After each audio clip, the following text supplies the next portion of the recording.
அனைவருக்கும் வணக்கம். ஒரு நல்ல மாலை நேரத்தில் ஒரு மகிழ்ச்சியான நிகழ்வில் சந்திப்பது ரொம்ப சந்தோஷம் அளிக்குது.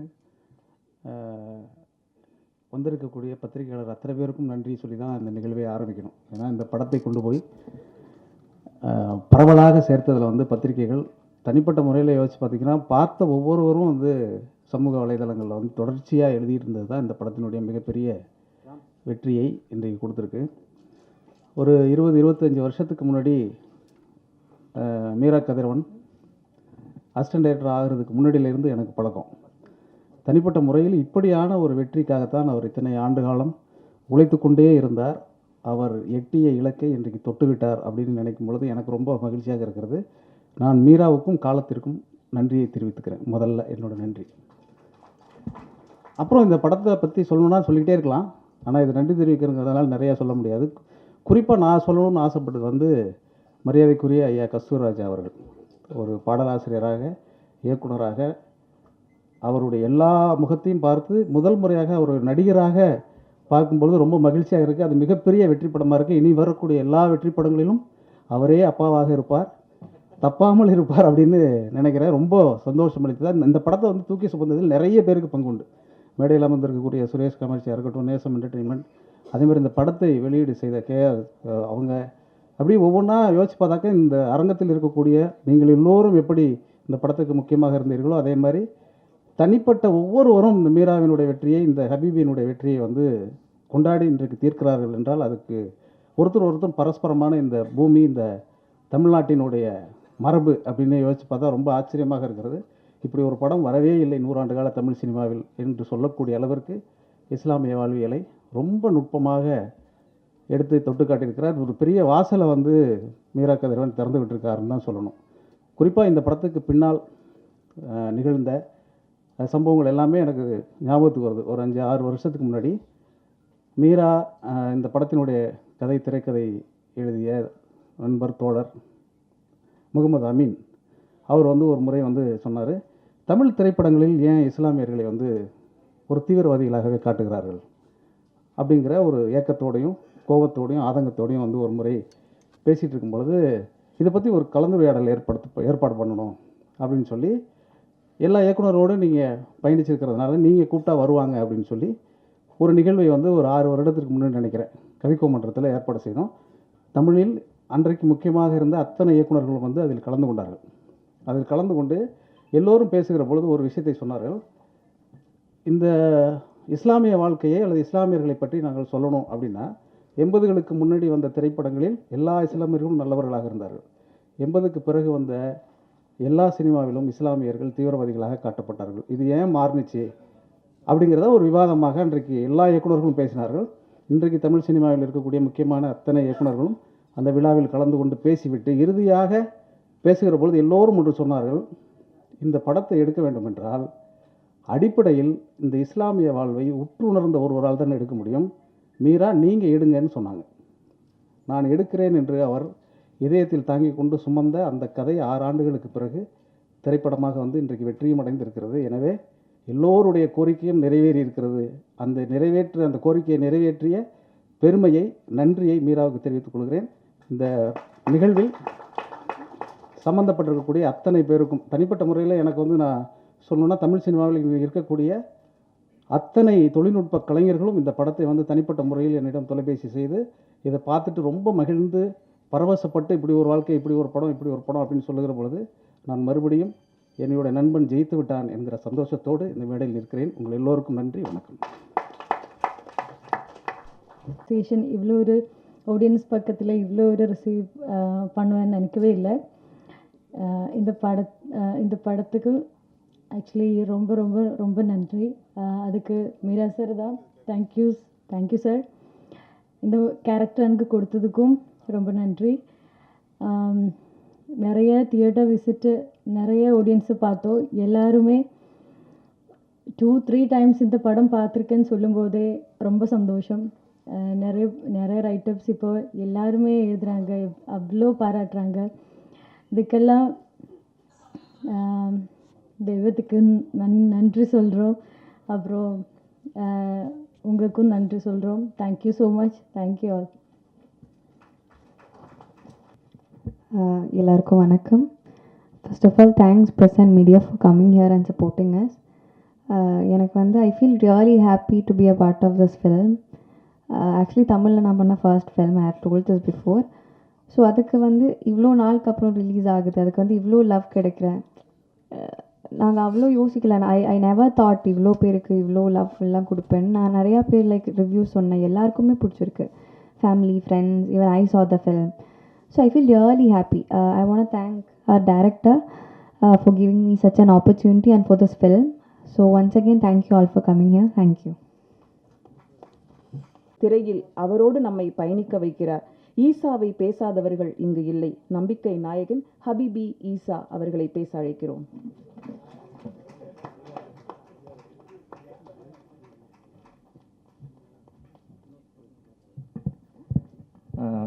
எல்லாருக்கும் வணக்கம். இங்கே வந்திருக்க ப்ரெஸ் மீடியா அண்ணா எல்லாருக்கும் ரொம்ப நன்றி. நீங்கள் நிறைய இடத்துல பேசி ஷேர் பண்ணி ரிவ்யூ பண்ணதுனால தான் எங்களுக்கு ஹபிபி செகண்ட் வீக்லேயும் சக்ஸஸ்ஃபுல்லாக வந்திருக்கு. ஈசானே கூப்பிட மாட்டேங்கிறாங்க, அபுதாகிர் அபு அப்படின்னு தான் கூப்பிட்றாங்க. நிறைய இடத்துல தேட்டர்ஸில் நாங்கள் விசிட் போகும்போது வந்து நேற்று பார்க்கும்போது ஒரு ஃபேமிலி ஒரு 10 பேராக போயிட்டு இருந்தாங்க. போயிட்டு இருக்கிறப்போ அந்த பையனுக்கு கல்யாணம் பண்ணி வச்சிடலாம் நம்ம பார்த்தோன்னா, அந்த மாதிரி அந்த அளவுக்கு பர்சனலாக தன்னோட பையன் மாதிரி ஃபீல் பண்ணுறாங்க. ஸோ இவ்வளோ நெருக்கமாக எல்லாருக்கும் அவங்க ஃபேமிலிக்குள்ளே போகிற அளவுக்கு க்ளோஸான ஒரு கேரக்டர்னு கொடுத்ததுக்காக என்னோடய லைஃப்பை வந்து தொடக்கி வைக்கிறத பெரிய பங்காக வந்து எங்களோட டைரக்டர் மீரா கதிரவன் சாருக்கு நான் வந்து பெரிய மனமார்ந்த நன்றி நான் தெரிவிச்சுக்கிறேன். அப்புறம் ஹபிபி படத்தை வந்து இவ்வளோ எமோஷ்னலாக கேரி பண்ணிட்டு வர்றதுக்கு முக்கியமான காரணம் எங்களுடைய கஸ்தூரி சார் தான். ஏன்னா அவரோட அப்பா கேரக்டர் வந்து படத்தில் இருக்க மற்ற குடும்பத்தை அங்கே இருக்க குடும்பத்தை மட்டும் அவன் கேரி பண்ணலை, அவர் படத்தையே வந்து எல்லா இடத்துக்கும் கேரி பண்ணுறாரு. அவரோட லைட் வந்து எங்களுக்கும் வந்து சேர்ந்ததில் எங்களுக்கு பெரிய சந்தோஷம் பெருமையும் நாங்கள் பட்டுக்கிறோம். அப்புறம் எங்களுடைய producers Nesam entertainment, Ibrahim sir, Sahul sir, Karuppusamy sir, GKS production, அப்புறம் ராகுல் சார், ரோமியோ பிக்சர்ஸ் எல்லாருக்குமே வந்து ரொம்ப நன்றி. ஒரு கமர்ஷியலாக இல்லைனாலுமே வந்து இப்படிப்பட்ட ஒரு ஒரு ஒரு சென்ஸ் உள்ள ஒரு படத்தை வந்து மக்கள்கிட்ட கொண்டு வந்து எங்களையும் கொண்டு வந்து சேர்த்ததுக்கு எங்களுக்கு ரொம்ப சந்தோஷம். முக்கியமாக வந்து விசுவல்ஸை வந்து ரொம்ப ரொம்ப ரொம்ப வந்து பெரிய விஷயமா சொன்னாங்க. அதுக்கு முக்கியமான காரணம் இவ்வளோ அழகாக பியூட்டிஃபுல்லான படத்தை வந்து கொண்டு வந்ததுக்கு மகேஷ் முத்துசாமி சாருக்கும் நான் வந்து இங்கே வந்து ரொம்ப தேங்க்ஸ் நான் சொல்லிக்கிறேன். அப்புறம் என் கூட நான் ஆக்ட் பண்ண எல்லா ஆக்டர் எல்லாருக்குமே வந்து ரொம்ப நன்றி. கண்டிப்பாக அடுத்த வீக்கு நாங்கள் போகிறோம். அடுத்த வீக்கு நாங்கள் தேட்டரை ஃபில் பண்ணுவோம். எல்லாத்துக்கும் உங்களுக்கும் ரொம்ப பெரிய நன்றி நான் சொல்லிக்கிறேன். தேங்க்யூ. எல்லாருக்கும் வணக்கம். Thank you so much first of all for Meera Kathiravan. எனக்கு இந்த ஒரு ரோல் கொடுத்ததுக்கு நான் அந்த ரோலை ஜஸ்டிஃபை பண்ணியிருக்கேன் அப்படின்னு நினைக்கிறேன். And thank you so much for all the media and people யாரெல்லாம் இந்த மூவியை வந்து அடுத்த கட்டத்துக்கு கொண்டு போனாங்களோ எல்லாருக்கும் எங்களுடைய டீம் சார்பாக மனமார்ந்த நன்றி.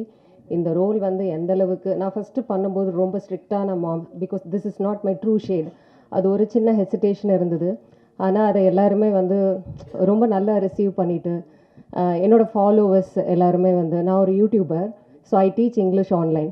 ஸோ என்னோடய ஃபாலோவர்ஸ் எல்லாருமே கீழே வந்து அந்த மூவி பார்த்துட்டு, மேம் நான் இந்த மூவி பார்த்தேன், என்னை ரெகக்னைஸ் பண்ணிவிட்டு கீழே வந்து அட்ரஸ் பண்ணும்போது நீங்கள் ரொம்ப நல்லா ஆக்ட் பண்ணியிருக்கிறீங்க, அந்த முஸ்லீம் கேரக்டர் உங்களுக்கு அப்படியே பொருந்தது, முஸ்லீம் பொண்ணு மாதிரியே இருந்தீங்க, இந்த மாதிரி நிறைய அப்ரிஷியேஷன் வந்தது.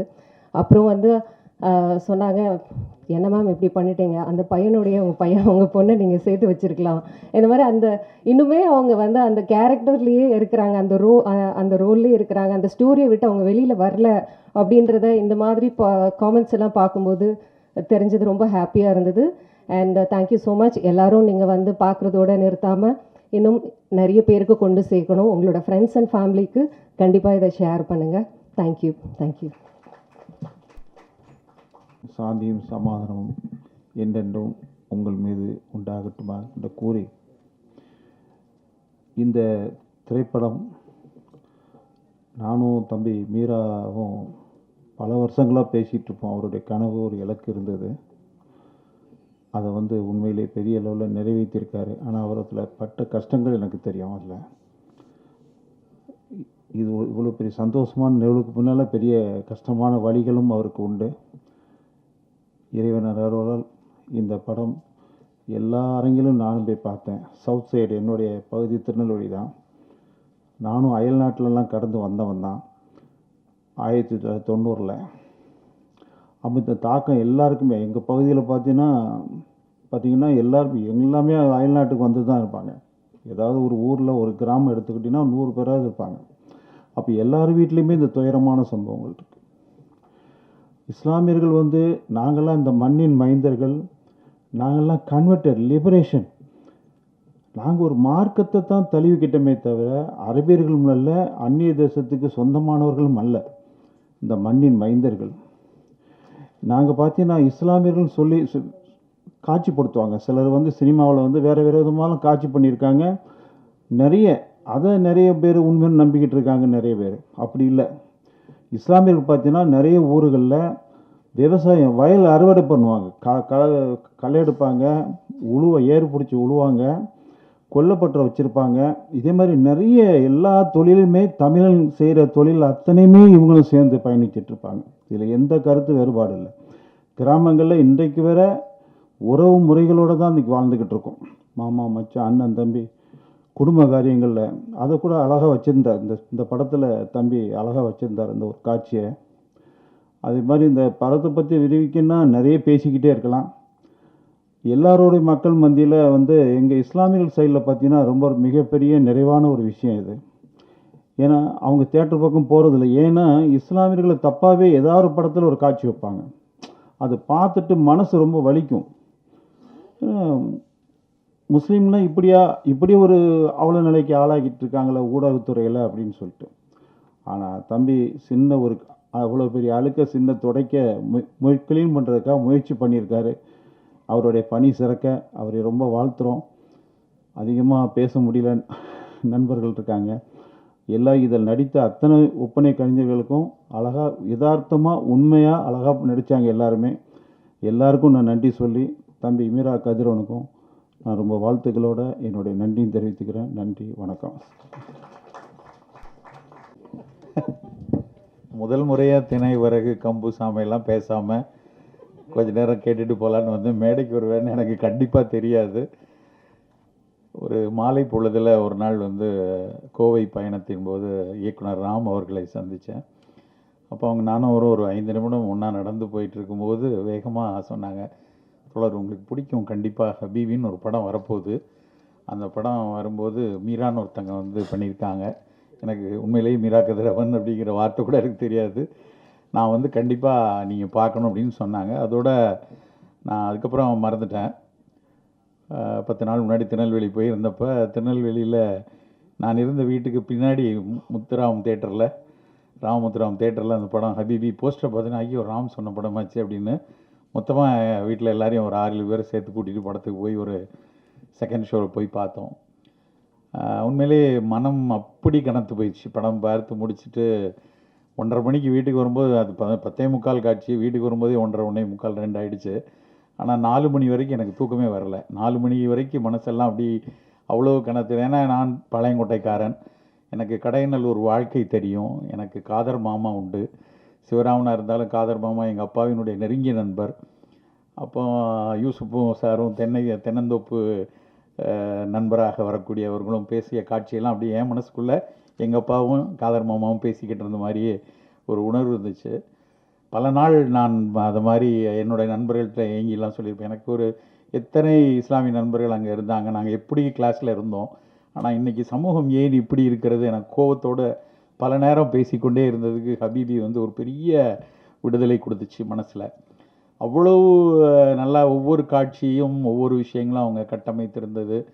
அதில் அந்த காஸ்டிங்காக இருக்கட்டும், அதில் ஒரு வார்த்தைகள் நான் பல நேரம் அப்படியே யோசிச்சு பார்ப்பேன். அதுக்கப்புறம் 5-6 நாட்களாகவே ஹபீபிக்குள்ளேயே இருந்தேன்னா, மருத்துவமனையில் பேசிகிட்டு இருக்கும்போது கூட நோயர்களோடு பேசும்போது கூட ஹபீபி பார்த்தீங்களா அப்படின்னு பரிந்துரை சீட்டில் கூட அது வர ஆரம்பிச்சிச்சு.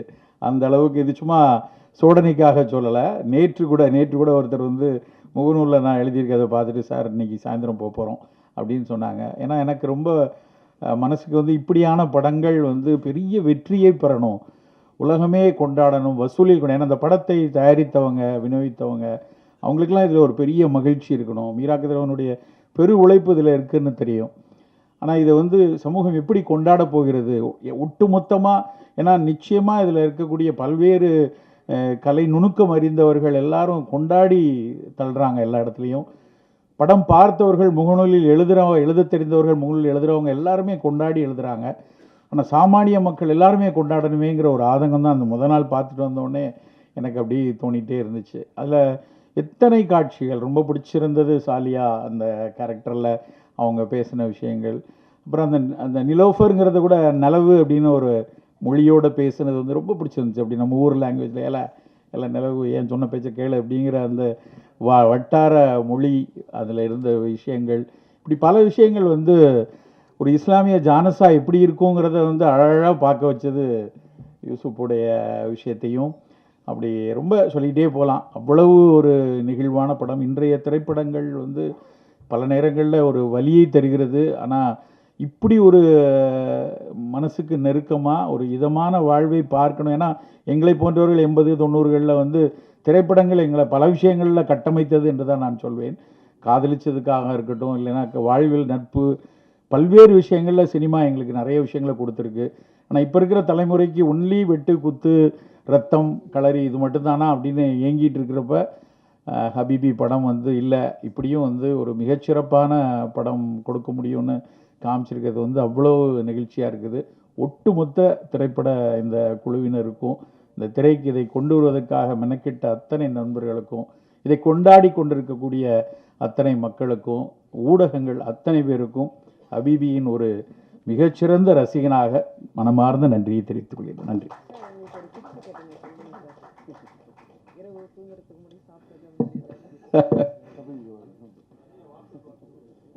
கண்டிப்பாக ஹபீபிக்கு வந்து படம் பார்க்குற குழுவினருக்கு இங்கே பார்த்துட்டு இருக்கவங்களுக்கு ஏதோ ஒரு டிப்ஸு சொல்லுங்கள் அப்படின்னாங்க. டிப்ஸு எனக்கு என்ன சொல்லணும் என் மனசில் எதுவும் இல்லை. கண்டிப்பாக போய் இன்னொரு தடவை ஹபீபி பாருங்கள், உடல் நலம் நலமாக இருக்கு. நம்ம பேசுகிறத விட அவங்க சொல்கிற வர்ணனை தான் ரொம்ப அழகாக இருக்கும். அதுக்காகவே எல்லாருக்கும் வணக்கம். முதல்ல நான் மீரா கதிரவன் சார்ட்ட ஒரு மன்னிப்பு கேட்டுக்கணும். ஏன்னா ஹபீபியில் ரொம்ப லேட்டாக வந்து ஜாயின் பண்ணிட்டேன், சாரிண்ணே. சிறையோட ப்ரொமோஷன் போயிட்டு இருக்கும்போது முத்துக்காமிச்சி அண்ணனால என்னை கூப்பிட்டு சொன்னார், தம்பி நீ ஹபீபின்னு ஒரு படம் பார்க்கணுண்டா அப்படின்னு சொல்லி. ஆனால் அந்த நேரத்தில் நான் முன்னாலே இந்த படம் பார்த்துருக்கணும். அதுக்கப்புறம் இப்போ தான் தியேட்டரில் வந்ததுக்கப்புறம் பார்த்தேன். ரொம்ப சந்தோஷமாகவும் ரொம்ப மகிழ்ச்சியாகவும் இருந்துச்சு. மீரா கதிரவன் வந்து ஒரு கேட்டை இப்போ தமிழ் சினிமாவில் திறந்து விட்டுருக்காரு. 100 வருஷம் இருக்குது அந்த கேட்டை வந்து திறக்கிறதுக்கு. ஏன்னா வெறும் கான்கள் மட்டுமே வந்த தமிழ் சினிமாவில் இன்றைக்கி வந்து யூசுப், அபுதாயர் அப்படின்னு சொல்லி ஒரு முழு நீள இஸ்லாமியர்கள் படம் வர்றதுக்கு தமிழ் சினிமாவில் 100 வருஷம் இருக்குது. இந்த 100 வருஷத்துக்கு அப்புறம் நல்ல படம் வந்து முதல் முறையாக வந்திருக்க போகுது. இதை படம் அப்படின்னு சொல்கிறத விட ஒரு வாழ்க்கை அப்படின்னு சொல்லலாம். நிறைய ஈரானிய படங்கள் பார்த்து பழகின நமக்கு தமிழில் இப்படி ஒரு படம் வர்றது வந்து ரொம்ப மகிழ்ச்சியாகவும் ரொம்ப சந்தோஷமாகவும் இருந்துச்சு.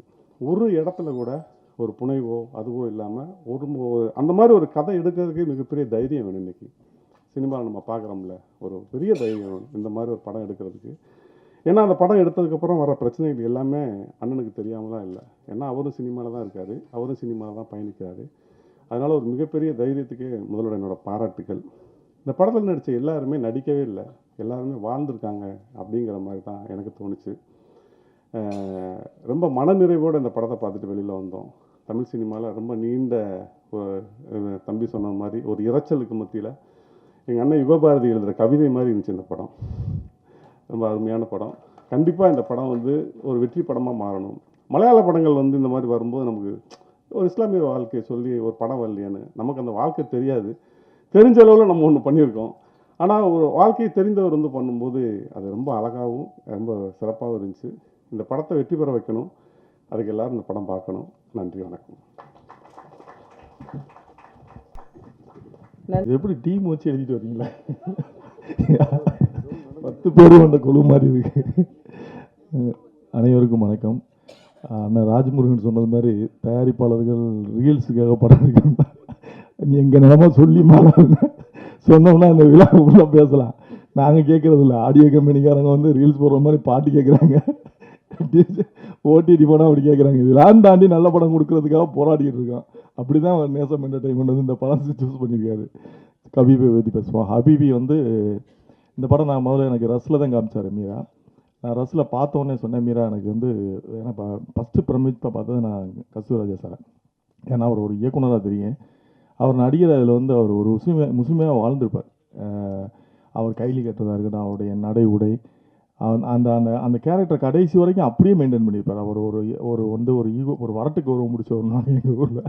அந்த மாதிரி வந்து அந்த கேரக்டரை அப்படியே மெயின்டைன் பண்ணியிருப்பார். நான் மீராட்ட சொன்னேன், மீரா வந்து பிரமாதமாக பண்ணியிருக்காரு கஸ்தூராஜா சார், நான் எதிர்பார்க்கவே இல்லைன்னு சொல்லி முதல் இதே வந்து நான் மீராட்ட சொன்னேன். அப்போ மீரா எப்படி இந்த படம் போய் ஆடியன்ஸ் ரிசீவ் பண்ணுவாங்க அப்படின்னு நான் சொல்லும்போது, அப்படிலாம் கிடையாது, கண்டிப்பாக ஏற்றுப்பாங்க.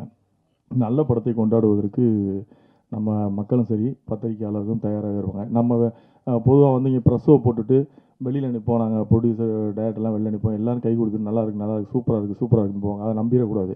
அது இந்த இடத்துல நம்மளுக்கு முகஸ்துதிக்காக சொல்லிட்டு போகிறது. அதை தாண்டி ஒரு ஒரு ½ அன் ஹவர் ஒரு 1 ஹவர் வெயிட் பண்ணோம்னா ட்விட்டரில் ஆட்டோமேட்டிக்காக ரிவ்யூ வரும். அவங்கள அறியாமல் போடுவாங்க, இந்த படம் வந்து சூப்பராக அவங்கள அறியாமலே போடுவாங்க. அதுதான் உண்மையான ரிவ்யூ. அப்படி தான் இந்த படத்துக்கு நடந்தது.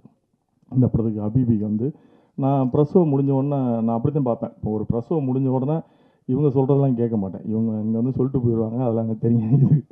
எல்லா படத்தையும் நல்ல படம்னு சொல்லிட்டு போயிடுவாங்க. அதை தாண்டி ஒரு 1 ஹவர் ½ அன் ஹவர் வெயிட் பண்ணுவேன், யார் என்ன எழுதுறாங்கன்னு பார்ப்பேன். அப்படி சில பேர்களுக்கு ஃபோன் பண்ணி கேட்பேன் எப்படி இருக்குன்னா. அப்படி தான் இந்த படத்தை விசாரிக்கும் போது நான் மீராட்ட சொன்னேன், நல்ல ரிவ்யூ வந்திருக்கு, கண்டிப்பாக வந்து இதை வந்து பிக்கப் ஆகாமல். எனக்கு இந்த படத்தை பொறுத்தளவில் வந்து நிறைய கதாபாத்திரங்கள் வந்து எந்த கதாபாத்திரமே வந்து மேம்படுத்தினதாக இருக்காது, எல்லாமே இயல்பாக இருக்கும். நீங்கள் நடித்த அந்த சாலியா கேரக்டர் நடித்த அவங்க அதில் நிறைய டிஃப்ரெண்ட் எனக்கு நான் பார்த்தது என்னென்னா, அந்த அவங்க ஃபோனில் பேசுகிறத ரெக்கார்ட் பண்ணி டேப் ரெக்கார்டில் கேட்கும்போது ஒரு எமோஷனல் வச்சுருப்பாப்புல. அதுக்கப்புறம் வீடியோ காலில் பேசும்போது அந்த எமோஷனல் குறையும். அந்த டிஃப்ரென்ஸ் அழகாக காமிச்சிருப்பாப்புல. நீங்கள் எப்போவுமே நம்ம அந்த நாலாம் வெளிநாட்டில் இருக்கும்போது எங்கள் அம்மா கால் பண்ணும்போதெல்லாம் பார்த்தீங்கன்னா 2 வார்த்தை கூட பேச முடியாது, அழுதுருவோம், ஆட்டோமேட்டிக்காக வந்துடும். அந்த மாதிரி அந்த டேப் ரெக்கார்டில் அவங்களுடைய ஃபீலை ஷேர் பண்ணும்போது அது ஒரு மாதிரி ஃபீல் இருக்கும். அதுக்கப்புறம் அவங்க வீடியோ காலில் பேசும்போது டக்குன்னு கட் பண்ணிட்டு போயிடுவாங்க, எப்போ கல்யாணத்துக்கு வரீங்க அப்படின்னு சொல்லிட்டு பேசி கட் பண்ணிட்டு போயிடுவாங்க. அந்த எமோஷனல் ஒரே மாதிரி காமிச்சிருப்பாப்புல. அது மாதிரி அந்த அந்த இன்னொன்று கூட வந்து மீரா வந்து மிகைப்படுத்தாமல் உண்மையாக ஒரு படைப்புக்கு நேர்மையாக சில விஷயங்களை பண்ணியிருந்திருப்பாப்புல. அந்த பொண்ணோட உணர்வுகளையும் அழகாக 15 வருஷம் பொறுத்து ஒருத்தர் வர்றாரு அப்படின்னு, அவர் சம்பாரிச்சிட்டு வர்றாரு, சென்ட் போட்டு வர்றாரு, வசதியாக இருக்கார், ஊரில் வீடு கட்டியிருக்காரெல்லாம் நம்ம பார்ப்போம். ஆனால் 15 வருஷம் அவர் இளமையை தொலைச்சிட்டு தான் வந்திருப்பார். அதை அழகாக காமிச்சிருப்பாப்புல மீரா. அந்த கேரக்டர் வந்து இன்னொரு கேரக்டர் மூலமாக அதை ஜஸ்டிஃபிகேஷன் கொடுத்துப்பார். அந்த ஹீரோ கேரக்டர் ஈசா வந்து இப்படி ஒரு வாழ்க்கை எனக்கு தேவையில்லை, நான் வந்து எங்கள் சித்தி கஷ்டப்பட்டது மாதிரி என்ன கல்யாணம் பண்ணிக்கிற கஷ்டப்படக்கூடாதுன்ற மாதிரி. இப்படி எல்லா இடத்துலையுமே நேர்த்தியாக ஒவ்வொரு விஷயமும் அந்த படத்தை பற்றி பேசுகிறதுனா அவ்வளோ பேசலாம். கடைசியில் வந்து குலா பண்ணிட்டு போகிறேன்னு அவங்க சொல்லும்போது அதோடைய எக்ஸ்டென்ஷன் வெர்ஷன் தான் இப்போ வந்திருக்கு அந்த 100 சாமி படம் கூட.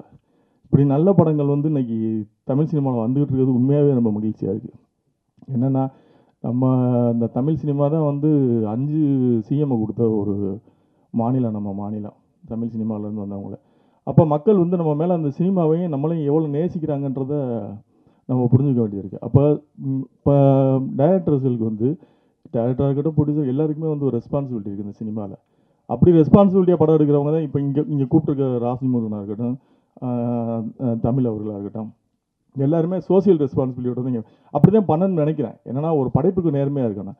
அப்படி தான் மீராவும் பண்ணியிருக்காரு. அது ஓடலை, நம்மளை நம்புகிற மக்களுக்கு நம்ம நேர்மையாக இருக்கணும். ஒரு நேர்மையான, ஏன்னா கமர்ஷியல் படம் பண்ணுறதுன்றது ரொம்ப ஈஸி. ஒரு 4 ஃபைட் வச்சிடலாம், ஒரு 3 சாங் வச்சிடலாம், ஈஸியாக பண்ணிடலாம். இந்த மாதிரி வாழ்வியலாக ஒரு படம் பண்ணுறதுன்றது ரொம்ப கஷ்டம். ஒவ்வொரு கதாபாத்திரத்துக்கும் ஒரு மேனரிசம் கொடுத்து பண்ணுறதுன்றது ரொம்ப கஷ்டம்.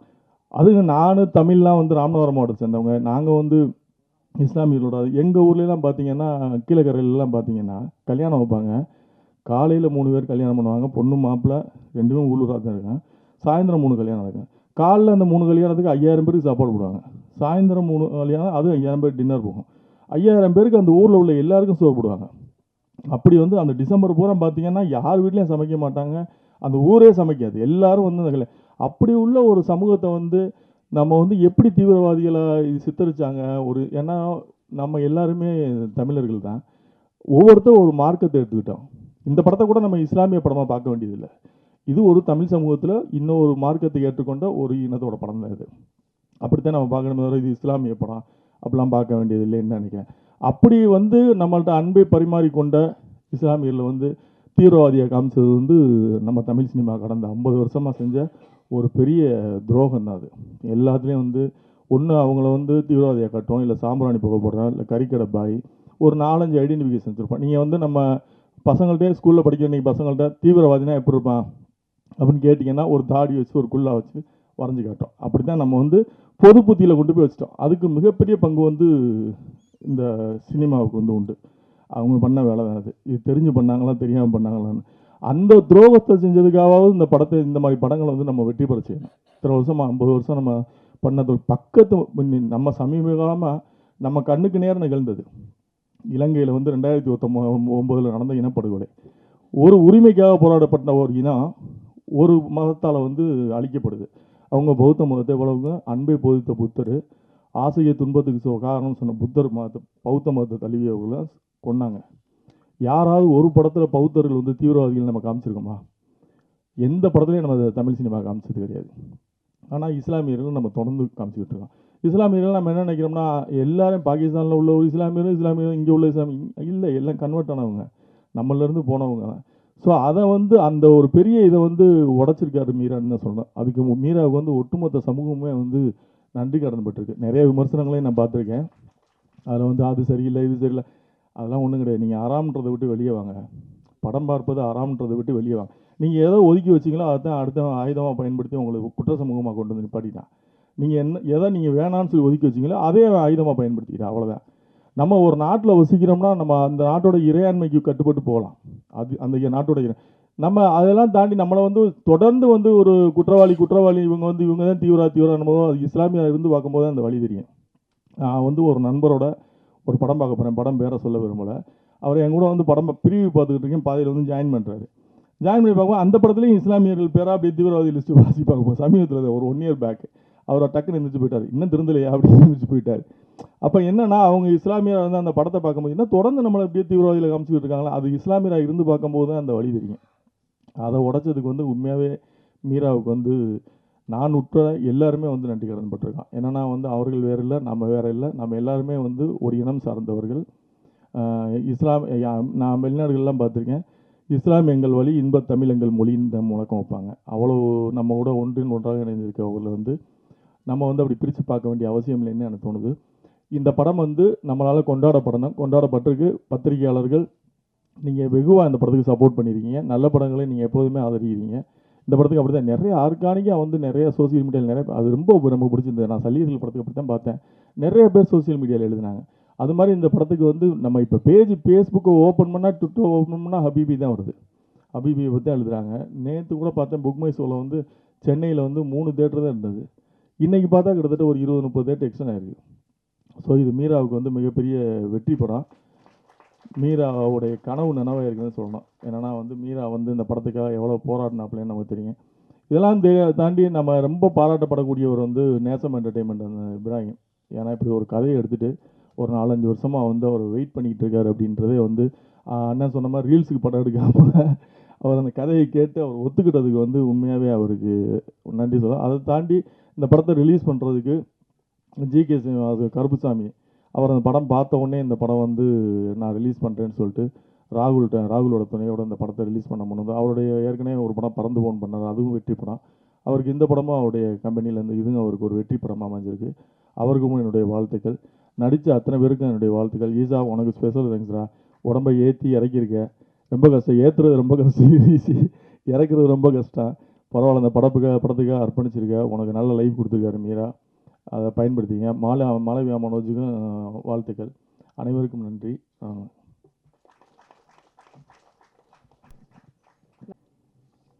Respected director sir, each producers, my co-artists, assistants, associates, makeup artists. Sir, this is the time to remember everyone together. எல்லார்கிட்டையும் கால் பண்ணி தேங்க்ஸ் சொல்ல முடியாதுல்ல. So Kasuraja sir, each one, like I'm so happy to see everyone together. Because shoot அன்னைக்கு பார்த்தப்போ only few artist கூட தான் எனக்கு combination scenes இருந்துச்சு. But the true magic I saw it on the screen. Thank you sir for that. And எனக்கு இப்போ when I came and sat, எனக்கு ஞாபகம் வந்து first day when I was speaking to Meera sir, and then the next shot is like sitting here for the success meet, which is really blessing from the God. Thank you so much. Thank you everyone. Thank you.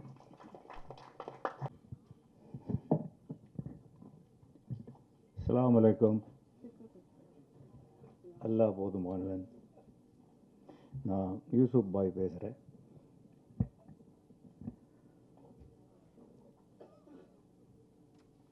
இன்றைக்கி ரொம்ப கன்ஃபியூஷனாக இருக்கேன். நான் நன்றி சொல்கிற விழா அப்படின்னு director சொன்னார். அப்படின்னா முதல்ல நான் யாருக்கு நன்றி சொல்லணுன்னா, இப்போ இங்கே உட்காந்ததுக்கப்புறம் ஒரு 4 ஃபோன் கால் வந்தது. பொதுவாக எனக்கு வராது, அதனால் தைரியமாக ஃபோனை வச்சுப்பேன். 3 ஃபோன் காலை எடுத்து கட் பண்ணிட்டேன். 4வது ஃபோன் காலை எடுத்தேன், எனக்கு பயமாயிருச்சு. அதை கட் பண்ண முடியல, தைரியம் இல்லை. அது பார்த்தா விஜயலட்சுமியோட கால். சரி வேறு வழி இல்லைன்ட்டு, அம்மா ஸ்டேஜில் இருக்கேன். ஸ்டேஜில் இருந்தால் அவ்வளோதான். அவங்களுக்கு தான் நான் முதல் நன்றி சொல்லணும்னு நினைக்கிறேன். ஏன்னா மீரா இல்லை, இது முதல் நன்றின்னு சொல்ல முடியாது, அவங்களுக்கும் நன்றி சொல்லணும். முதல் நன்றி நிறைய பேருக்கு சொல்ல வேண்டியது இருக்குது. நானும் விஜயலட்சுமியும் இணை பிரியாத தம்பதிகள், ஈருடல் ஓர் உயிர் மாதிரி. மீரா கதிரவன் கிட்டத்தட்ட ஒரு 8 நாள்னு கூப்பிட்டாருங்க. அதனால் ஏமாந்து ஒத்துக்கிட்டேன். அதுக்கப்புறம் அது 12 நாள் ஆச்சு, 16 நாள் ஆச்சு, 20, 25, 40 நாள் ஆச்சு. அந்த 40 நாள் ஒரு 3 வருஷமாக எடுத்தார். அது அந்த சமயங்கள் எல்லாம் துணை பிரிந்து தனியாக அந்த வீட்டில் இருந்துக்கிட்டு எனக்கு சுதந்திரம் கொடுத்த என் விஜயலட்சுமிக்கு தான் முதல் நன்றி. இல்லாட்டி அந்த படத்தில் நான் அவ்வளவு சுதந்திரமாக நடிச்சிருக்க முடியுமா அப்படிங்கிறது ரொம்ப சந்தேகம். இதுக்கப்புறம் நான் நன்றின்னு சொல்லணுன்னா, இன்னொரு குரூப் இருக்காங்க. கொஞ்சம் வா தம்பி, நீ 4 பேரும் வா, கம்மியா நீ வா. இன்னொருத்தர் யாருப்பா? போயிடுச்சு, அது போயிடுச்சோ? சரி சரி வா. இல்லை போயிருக்கும்னு நினைக்கிறேன். வெயிட் பண்ணுதா? போயிடுச்சா? இல்லை இல்லை இருக்காங்க சார், இருக்காங்க. ரொம்ப நேரம் ஆச்சு சொல்லிட்டு போய். ஓஹோ, ഇവിടെ വരൂ.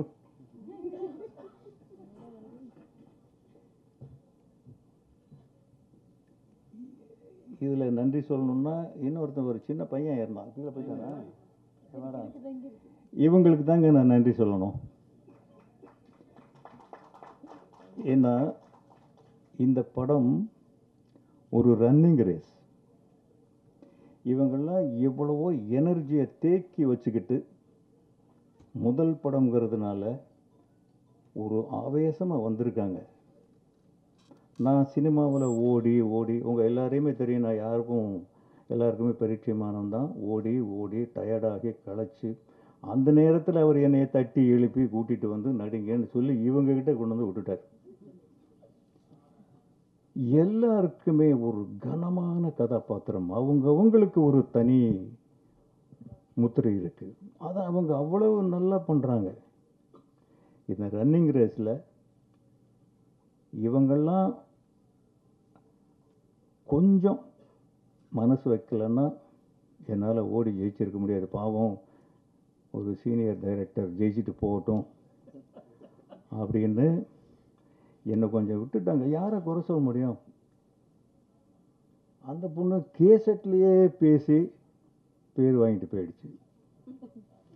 இவன் ஷார்ட்லேயே நடிக்க விட மாட்டான், அவ்வளவு தொந்தரவு. அவர் 2 வேஷம் போட்ட மாதிரி நடிச்சிருக்காரு. அந்த பொண்ணு ஜூனியர் எம்ஜிஆர் மாதிரி நடிக்குது. அது நடை பார்த்தீங்களா படத்தில்? அதனுடைய ஆட்டிடியூடு பார்த்தீங்களா? க்ளோஸ் பண்ணணும். இந்த பொண்ணு சொல்லவே தேவையில்லை, கண்ணாலேயே பேசி, பேச்சே கிடையாது, ஆனால் படத்துலேயே அதிகமாக பேசினது இந்த பொண்ணு தான். பேசி ஒரே வார்த்தை, நம்ம பேச இவ்வளவு நாள் ஆயிடுச்சுல்ல, அது என்ன குலா வாங்கிட்டான் சொல்லி இவங்ககிட்ட இருந்தெல்லாம் தப்பிச்சு இன்னைக்கு யூசுப் பாய்னு என்னை சொல்ல வச்சுருக்காங்கன்னா இவங்களுக்கு தான் நான் அடுத்து நன்றி சொல்லணும். உட்காருங்க ப்ளீஸ். சாரி. ஓகேம்மா, தேங்க்யூ. இதுக்கப்புறம்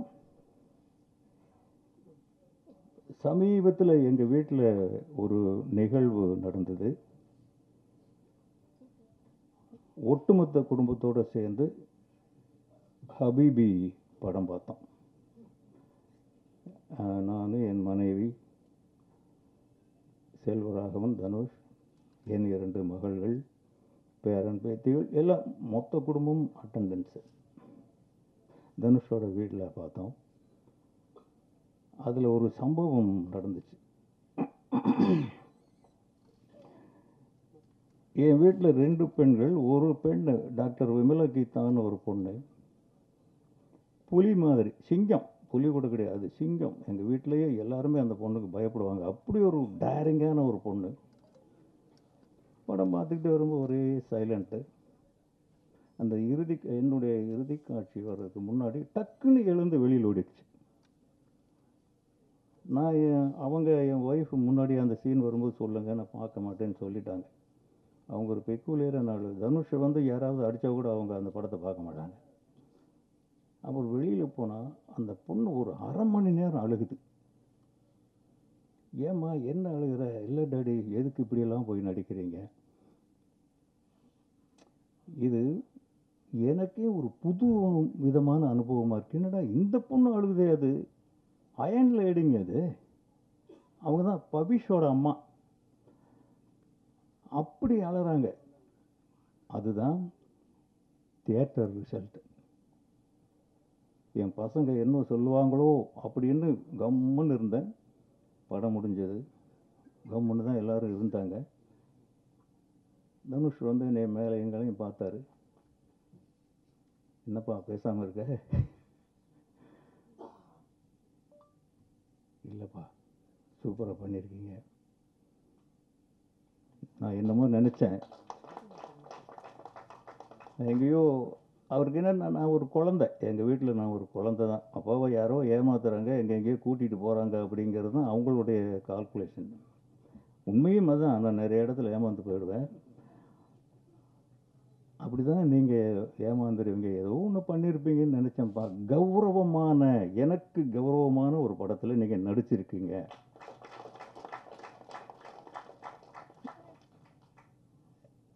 இந்த பேரை எனக்கு வாங்கி கொடுத்த மீரா கதிரவன் சாருக்கு நன்றி. அவர் அது மட்டும் செய்யலை, எனக்கு பல முறை பிறப்புகள் நிகழ்ந்திருக்கு. ஒரு மனுஷனுக்கு ஒரு தடவை தான் வரும். எங்கள் அம்மா வயிற்றிலிருந்து பிறந்தது முதல் தடவை. சினிமாவில் நான் ஒரு மனுஷனாக மாறினது, ஒரு கலைஞனாக என்னை மாற்றினது இயக்குனர் விசு சார். அங்கே 2வது முறை.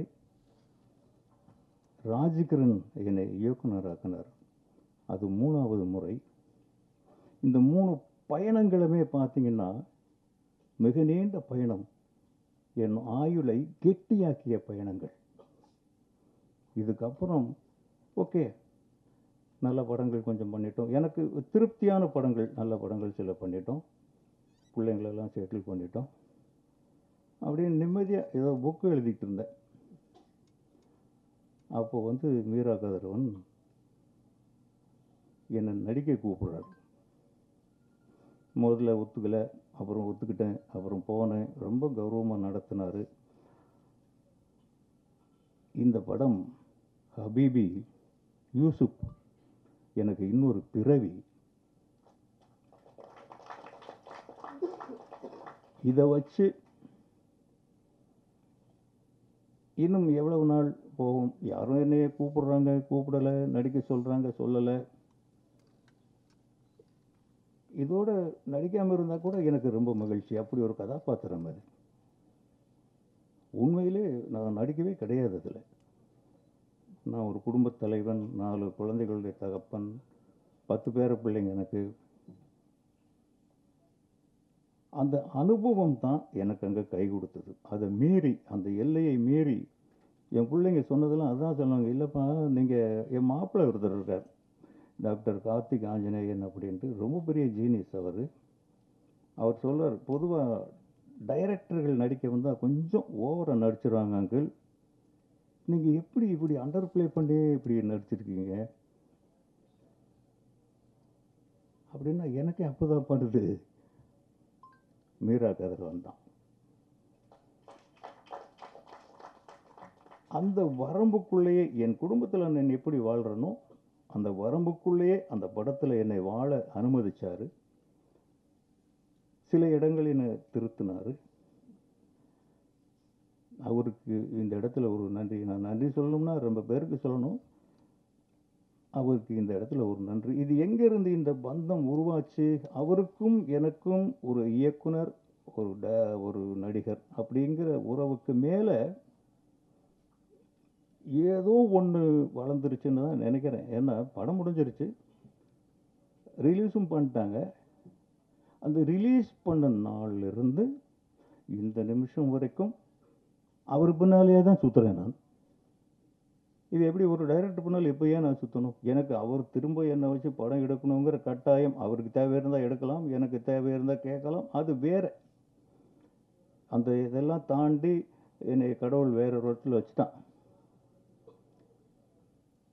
இது ஒரு உறவு, அது என்னன்னு தெரியாது. நிஜமாக இன்றைக்கி நான் ஒருவேளை என்னையும் அறியாமல் கொஞ்சம் கொஞ்சமாக நான் ஒரு முஸ்லீமாக மாறிக்கிட்டனோ அப்படின்னு கூட எனக்கு தோணுது. யாராவது கஸ்தூரி ராஜான்னு சொன்னதானவங்க பாய். இப்போ ஃபோன் வரும்போது பாய் குடியாத்தத்துலேருந்து ஒரு பையன் பேசுகிறான், யாருன்னு முதல்ல தெரியல. பாய்னா யாருப்பா நீ? இல்லை பாய், உங்கள் படம் பார்த்தேன். சரிப்பா நீ யார்? இல்லை பாய், சூப்பராக நடிச்சிருக்கீங்க பாய். அந்த பேரையே வச்சுக்கலாம் கூட போல தோணுது. ஏன்னா நடிகருக்கு யூசுப் பாய், இயக்குனருக்கு கஸ்தூரி ராஜான்னு 2 பேர்கள் கூட வச்சுக்கலான்னு நினைக்கிறேன். இந்த மாதிரியெல்லாம் ஒரு மாயை. நான் எப்பவுமே மாயைக்கு கட்டுப்படவே மாட்டேன். என் முதல் படம் என் ராசாவின் மனசில், அதில் இன்னொரு சின்ன ஒற்றுமை இருக்குது. அவருடைய படத்துக்கும் என் படத்துக்கும், ஹபீபிக்கும் என் ராசாவின் மனசிலேக்கும். என் ராசாவின் மனசிலே சுத்தமான இந்து படம். அதில் கிராஸ் பண்ணுறது கூட ஒரு பாய் இருக்க மாட்டாங்க. எனக்கு அதுதான் தெரியும். மாயாண்டி இப்படி எலும்பு எடுத்து கடிப்பார் பாருங்க. முதல்ல ராஜகரன் சார் வெக்கப்பட்டார். ஐயா என்னங்க நீங்கள் கேமரா கொண்டு வந்து வாய்க்குள்ளே வைக்கிறீங்க, அசிங்கமாக இருக்குங்க, பார்க்க மாட்டாங்க. இல்லை சார் நீங்கள் பண்ணுங்க, நல்லாயிருக்கும். அது எங்கள் அப்பாவுடைய ஆட்டிடியூட். அவர் அப்படி தான் எலும்பு கடிப்பார். அதுக்கப்புறம் அந்த மீனா திருந்தினதுக்கப்புறம் எலும்பு அப்படி அள்ளி போட்டு சமைக்கும். ஒரு இந்து படம் அப்படி எடுத்தேன். ஆனால் நம்ம இஸ்லாமியர்கள்னால் கசப்பு கடை, கறியில் ஸ்பெஷலிஸ்ட்டு, பிரியாணி. இப்போ கூட அவங்க பிரியாணி தான் அனுப்புகிறாங்க, அது மறுக்க முடியாது. அதில் எந்த இடத்துலையுமே ஒரு மட்டன் சாப்பிட்ற மாதிரி கூட சீன் இல்லை. என்ன ஒற்றுமைங்க எங்கள் 2 பேருக்குள்ள? நான் ஒரு கரடு முரடான படம் ஒன்று எடுக்கிறேன், அவர் வந்து ஒரு மல்லிகைப்பூ மாதிரி ஒரு படம், அது முஸ்லீம் படம் எடுக்கிறார். இதுதான் அவருக்கும் எனக்கும் ஒரு உறவை வளர்த்திருக்குன்னு நான் நினைக்கிறேன். இது நன்றி சொல்கிற விழான்னு சொல்லிட்டாங்க. நிறைய பேருக்கு சொல்லணும். நேசம் என்டர்டெயின்மெண்ட், அவங்களும் ப்ரொடியூசர்னு சொல்லுவாங்க அவர். ஆனால் எனக்கு அவர் பியூன் மாதிரி தான். நான் திரும்புகிற இடத்துலலாம் சார் சார் அவர் ஃபோன் பண்ணால் ஃபோனில் பேசும்போது ஒரு குழந்தை மாதிரி. மீரா கதிரவன்கிற இயக்குனருக்கு பின்னாடி இந்த படம் உருவாகிறதுக்கு காரணமாக இருந்த அத்தனை பேருக்கும், இந்த படம் வெளியாவதற்கு காரணமாக இருந்த கருப்புசாமிங்கிறவர் பேர் தெரியுது, ஷாகுல்ங்கிறவர் பேர் தெரியுது, ராகுல் அவர் பேர் தெரியுது, எவ்வளவோ பேர் சம்மந்தப்படுறாங்க எனக்கு அது தெரியல. இருந்தாலும் தெரியாவிட்டாலும் அவங்களுக்கும் என் மனமார்ந்த நன்றியை தெரிவித்துக் கொள்கிறேன். நீங்களாம் ஒரு சாதாரண தொண்டு பண்ணல, ஒரு மகத்தான தொண்டு. இந்த படம் நான் ஒரு நூல் எழுதினேன், பாமர இலக்கியம் அப்படின்ட்டு. சும்மா பொழுதுபோகாமல் எழுத ஆரம்பித்தேன். அப்புறம் என்னென்னா அது பெரிய ஹிட் ஆகி நூலகங்களுக்கெல்லாம் நிறையா வாங்கினாங்க. ஒரு புத்தகம், ஒரு நூலகங்களுக்கு வாங்கும்போது அது முழுமை பெறுது. சாகித்ய அகாடமிக்கெல்லாம் அனுப்புனேன், ஆனால் விருது வரல. அது மாதிரி நூலகங்களில் பாதுகாக்கப்பட வேண்டிய படம் ஹபீபி. விருதுகள் வாங்கி குவிக்க போகிற படம் ஹபீபி. இன்னைக்கு அது ஒரு வெற்றி படமாக இருக்குது. ஆனால் முதல்ல நான் ஒரு மன்னிப்பு கேட்கணும். இந்த படத்தில் போய் இறங்கின நாள்லேருந்து, ஷூட்டிங்கில் இறங்கின நாள்லேருந்து படத்தை ரிலீஸுக்கு முதல் நாள் தான் பார்த்தேன். எனக்கு பயம் படம் பார்க்குறதுக்கு. நம்ம என்ன நடிச்சிருக்க போகிறோம், பாவம் அந்த டைரக்டரோட தலையெழுத்து அவ்வளோதான் அப்படின்னு நினச்சி பயந்துக்கிட்டு பார்க்காமே இருந்துட்டேன்.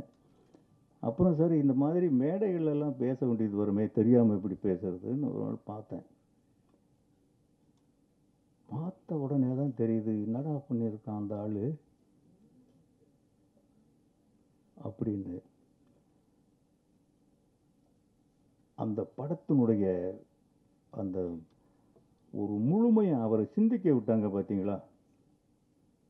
அத்தனை பேருக்கும் நான் நன்றி கடனே பட்டிருக்கிறேன். நான் எந்த இடத்துல வேணாலும் அவங்களுக்கு நான் மரியாதை செய்வேன். ஒரு நூலகங்களிலோ அவார்டுகளிலோ நம்ம சந்திக்க போகிற படம் நிஜமாகவே அவர் மீரா கதிரவனுடைய பட்ட காயங்கள், அவர் ஷர்ட்டு ட்ரெஸ்ஸை கழட்டிட்டு பார்த்தா உடம்பெல்லாம் காயங்கள் இருக்கும். மனசில் இருக்கிற காயம் யாருக்கும் தெரிய போகிறதில்ல. அந்த புளியம் விளையாடல அந்த பையனை அடிப்பாங்கள்ல, அந்த மாதிரி முதுகெல்லாம் உடம்பெல்லாம் காயமாக தான் அவருக்கு இருக்கும். அவ்வளோ அடிகள் வாங்கினார். அவர் என்ன செய்கிறார், ஏது செய்கிறார், இந்த தயாரிப்பாளர்கள் எந்த தொந்தரவும் கொடுத்ததா எனக்கு தெரியல. தெரியாமல் கொடுத்துருந்தா அது அவரே மனசுக்குள்ளே வச்சுக்கிறது நல்லது, இனிமேல் சொல்லக்கூடாது. அவருடைய அந்த வலிகள் இருக்கு இல்லையா, போராட்டம் கணக்கே இல்லைங்க. ஒரு 4 புத்தகம் எழுதலாம், அவ்வளவு போராட்டம் இந்த படத்தில். இன்னைக்கு அத்தனைக்கும் ஒரே மருந்து, வெற்றி. அவர் ஜெயிச்சிட்டார். யூடியூப்பை தட்டினா இப்படி ஒரு படம் தான் வருது, அதுக்கே அவர் ஒரு தனியாக ஒரு போராட்டம் நடத்தியிருக்காரு. என்ன நாங்கள் செஞ்ச ஒரே ஒரு நன்றி கடன் என்ன, அவர் எங்கே கூப்பிட்டாலும் வாய் பேசாமல் வரேன் சார், வர்றேன் சார், வர்றேன் சார், வந்துக்கிட்டே இருக்கேன் இன்னைக்கு வரைக்கும். இனியும் வந்துட்டு தான் இருப்பேன்னு நினைக்கிறேன். இன்னொரு படம் கொடுக்காமல போயிடுவார் அவர். மீடியாக்கள் ஆக்சுவலாக முதல்ல உங்களுக்கு தான் சொல்லியிருக்கணும். ஒரு டைரக்டர் கெரியரோட ஒரு பொறுப்பான தகப்பன், நல்ல பிள்ளைகளை வளர்த்த ஒரு தகப்பன்கிறதோட நான் நிம்மதியாக உட்கார போகிற நேரத்தில் அவர் ஒரு படம் எடுத்தார். கஸ்தூரி ராஜாங்கிற பேர் கொஞ்சம் கொஞ்சம் தேய்மானத்தில் இருந்தது. அதை மறுபடியும் புதுப்பிச்சு புது பொலிவோடு என்னை வெளியில் கொண்டு வந்தீங்க பாருங்கள். பத்திரிகை நண்பர்களே, ஊடக நண்பர்களே, உங்களுக்கெல்லாம் பெரிய நன்றி. உங்களுக்கு தான் ரொம்ப பெரிய நன்றி. இந்த படத்தினுடைய இவ்வளவு பெரிய வெற்றிக்கும் பெரிய காரணம் நீங்கள் கொடுத்த உந்து சக்தி தான். எந்த இடத்துலையும் ஒரு படத்தை எங்கேயாவது ஒரு படத்தில் இந்த இடத்துல இது நல்லா இல்லை, இந்த சீன் நல்லா இல்லைன்னு ஏதாவது சொல்லுவாங்க. இதில் யாருமே ஒன்றும் சொல்லலை, எந்த மீடியாவும் சொல்லலை. பொதுவாகவே நெகட்டிவாகவே பேசி பேர் வாங்கின ரிப்போர்ட்டர் கூட இதை தப்பாக சொல்லலை. இதுதான் ஒரு அதிசயம். உண்மையிலே எனக்கு கிட்டத்தட்ட 48 வருஷம் சினிமா வாழ்க்கை. முதல் முறையாக இப்போ தான் இப்படி ஒரு படத்தை பார்க்குறேன் நான். உங்களுக்கெல்லாம் வாழ்நாள் பூரா நன்றி சொல்லணும். ஏற்கனவே உங்களால் தானே வளர்ந்துருக்கோம், என் பிள்ளைங்க வளர்ந்துருக்காங்க, இப்போ பேரன் வளர்ந்துருக்கான். இனியும் எவ்வளோ நாளைக்கு இந்த ஓட்டம் ஓடணுமோ எனக்கு தெரியல. கால்கள் கொஞ்சம் வலிக்குது, உடல் கொஞ்சம் ஓஞ்சிருக்கு. இருந்தால் கூட இந்த சின்ன பிள்ளைகளோட ஓடிட்டுமே, இனி நம்ம ஓட முடியாதா என்ன?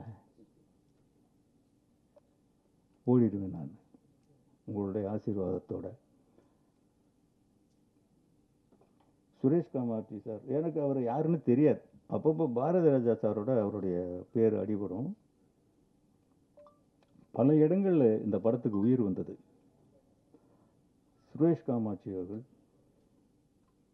அவர் சொல்லுவார் என்கிட்ட, ஒரு காதலர்கள் மாதிரி தான் நாங்கள் ரெண்டு, இப்போ தான் சரியான பேர் கண்டுபிடிச்சிருக்கேன். அவரும் நானும் காதலர்கள் மாதிரி.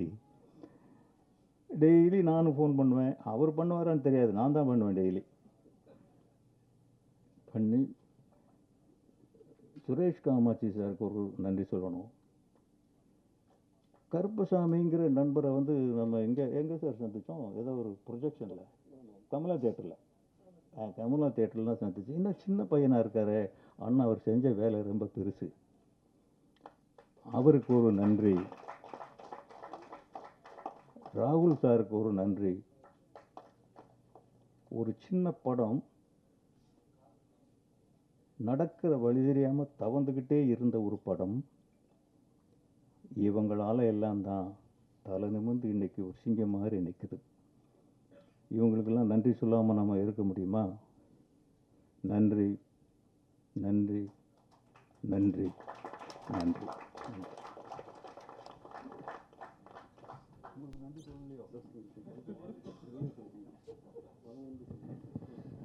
நன்றி சார். அடுத்ததாக படத்தின் தயாரிப்பாளர் கருப்பசாமி அவர்களை பேசுகிறேன். மேடையில் விற்றிருக்கும் ஆளுமைகளுக்கும் அரங்கத்தில் குழுமியிருக்கும் பத்திரிகை அன்பர்களுக்கும் நண்பர்களுக்கும் மாலை வணக்கம். எல்லார் கண்ணிலையும் பசி மயக்கம் தெரியுது. எப்போ எங்களை விடுவீங்க அப்படிங்கிற ஒரு கெஞ்சலும் தெரியுது. ரொம்ப ரொம்ப நெகிழ்வான ஒரு மேடை. ஏன்னா கடலில் எத்தனை புயல்களை சந்தித்தாய், கடலில் எத்தனை திமிங்கலங்களை சந்தித்தாய், கடலில் எத்தனை சூறாவளியை சந்தித்தாய் என்பது முக்கியமில்லை, கப்பலை கரையில் கொண்டு வந்து சேர்த்தாயா என்பதே வரலாறு. நாங்கள் கப்பலை கொண்டு வந்து சேர்த்திருக்கிறோம். கலங்கரை விளக்கமாக நீங்கள் இருந்திருக்கிறீர்கள். உங்கள் மீது கொண்டிருந்த நம்பிக்கை ஒரு ஒளியாக எங்களை வழிநடத்தியிருக்கிறது. இதில் இந்த டீமில் இன்னும் ரொம்ப அபரிதமான டேலண்டான நிறைய நண்பர்கள் விடுபட்டுருக்கிறாங்க. உதிரி விஜயகுமார், இஸ்மத் பானு, ரேகா, கொஞ்சம் பேர்கள் விடுபட்டிருந்தாலும் நீங்கள் பின்னாடி மேடையில் வந்து நின்றுக்குங்க கொஞ்சம் நேரத்துக்கு. 110 வருடமான அந்த சினிமாவில் இது என்னோட முதல் படமாக இருக்கணும்னு விரும்பினேன். இது எனக்கு இந்த மேடை வந்து பிரசாத் மேடை பழசு, ஆனால் இந்த உணர்வு வந்து புதுசாக இருக்குது வந்து. ஏன்னா என் வாழ்க்கையில் 20 வருஷத்தில் நான் ஒரு நன்றி நவிழல் விழாவை முதல்ல பார்க்குறேன். வந்து என்னுடைய வாழ்க்கையில் என்னோட கைகளை பிடித்து கொண்டு இப்படி ஒரு படம் செய்து விட்டீர்கள் என்று கண்ணீர் மல்க என்னை ஆற தழுவி கொண்டு தேம்பி தேம்பி அழுவும் ரசிகர்களை முதலில் பார்க்கிறேன். உங்களுக்கு என்ன செய்ய வேண்டும் நீங்கள் சொல்லுங்கள், நாங்கள் உங்கள் பின்னால் நிற்கிறோம் என்று ஒரு பெரிய கூட்டம், ஒரு நம்பிக்கை வார்த்தை சொல்கிற கூட்டத்தை நான் இப்போது முதலில் பார்க்கிறேன். கஸ்தூரி ராஜா இன்னும் ஒரு பழம்பெரும் அனுபவம் கொண்ட ஒருவர். என்னை குரு என்று சொல்ல எனக்கு கொஞ்சம் கூசத்தான் செய்து கேட்கும்போது, ஆனால் அது எனக்கு முதல் முறையாக இருக்கிறது. நிறைய பேருக்கு நன்றி சொல்லணும். முதல்ல வந்து நான் வந்து சினிமாவை இப்போ யூடியூப்பை பார்த்தா தெரியும், 2 துப்பாக்கி கொடுத்தா என்னை 4 முறை சுற்றுறதுக்கு ஒரு குரூப் தெரிஞ்சுக்கிட்டு இருக்குது, சினிமா ஹராமா இல்லையான்னு. அப்படியான சூழலிலிருந்து நான் சினிமாவுக்கு வருவதற்கு என்னை அனுமதித்த என்னுடைய அம்மா நல்ல மீராள், அம்மாவுடைய பேர் தான் நான் மீரா வச்சுருக்கிறேன். என்னுடைய அம்மா நல்ல மீரா, என்னுடைய தந்தை ஆசிரியர் அப்துல் ஹமீத், என்னுடைய சகோதரர்கள் முகமது மைதீன், அபுல் ஹுசைன், நானும் என் தம்பியும் ட்வின்ஸ். என்னோடய பேர் அபுல் ஹசன், அவர் அபுல் ஹுசைன். என்னுடைய கடைக்குட்டி தம்பி சையத் அலி பாஷா, என்னுடைய அக்காக்கள் ஜன்னத்து சபுரால், பீமால் பேகம். இந்த குடும்பத்துக்கு முதல்கண் நன்றி. பிறகு சென்னையில் நான் வந்து இன்றைக்கி இந்த இவ்வளோ தூரம் எல்லாரும் சொல்கிறாங்கல்ல, இந்த போராட்டத்துக்கு ரொம்ப பலமாக இருந்தது என்னுடைய மனைவி ஜென்னி மார்க்ஸ், என்னுடைய மகள் ஹயா மரியம். மேடைக்கு வாங்க. ஜென்னி மார்க்ஸ் அவங்க வந்து நாங்கள் ஒரு கம்யூனிஸ்ட் குடும்பத்தை சேர்ந்தவங்க. ஹயா அவங்களுக்கு இது முதல் மேடை.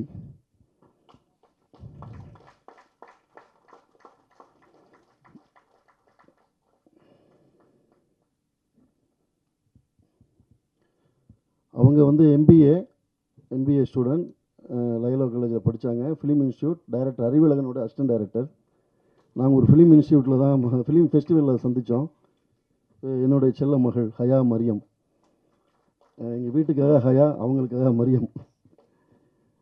இவங்க 2 பேருக்கும் நான் நன்றி சொல்ல கடமைப்பட்டிருக்கிறேன்.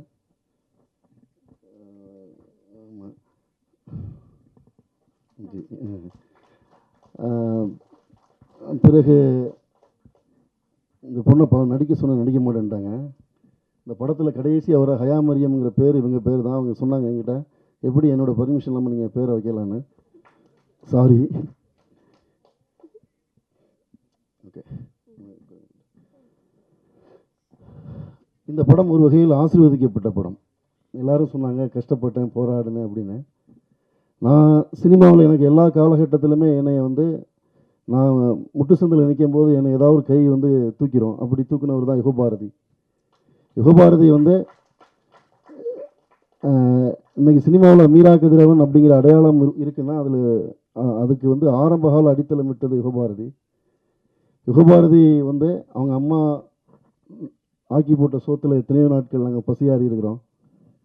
அவங்க அப்பா வந்து கம்யூனிஸ்ட். அவர் அப்படி தான் ராஜமுருகன், அவங்க அண்ணன் சரவணன், குரு, அங்கேருந்து நிறைய நண்பர்கள் உருவானாங்க.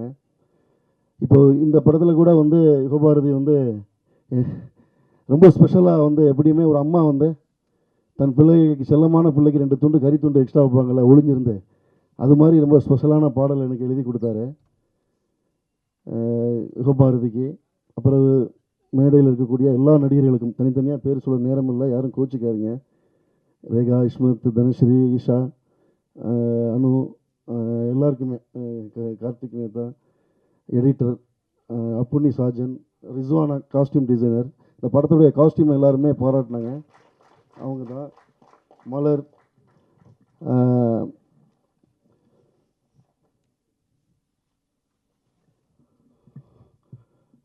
எனக்கு ஒரு பதட்டம் இருந்தது கஸ்தூரிராஜ் சாரை நடிக்க கூப்பிடும்போது. அப்புறம் ஸ்பாட்டுக்கு வரும்போது பதட்டம் இருந்தது. ஏன்னா அவரை பற்றி என்கிட்ட யாருமே பயங்காடிக்கிட்டே இருந்தாங்க, நீங்கள் வந்து மாட்டிட்டீங்க அவர் வசமாக, உங்களை வந்து அவர் வச்சு செய்ய போகிறாரு அப்படின்னு. ஆனால் நாங்கள் தான் அவரை வச்சு செஞ்சோம் 40 நாள். ஏன்னா என்ன பயம்னா, எனக்கு பிடிச்ச டைரக்டர், பிறகு அவங்க குடும்பம் ரொம்ப ஆர்டிஸ்டிக்கான குடும்பம். வந்து சினிமாவில் கஷ்டப்பட்டு மேலே வந்த ஒரு குடும்பம். ரொம்ப ரொம்ப ரொம்ப குவாலிட்டியில் வந்து தங்களை வந்து வளர்த்து கொண்ட ஒரு குடும்பம். தனுஷ் சார் ஆகட்டும், செல்வ சார் ஆகட்டும்.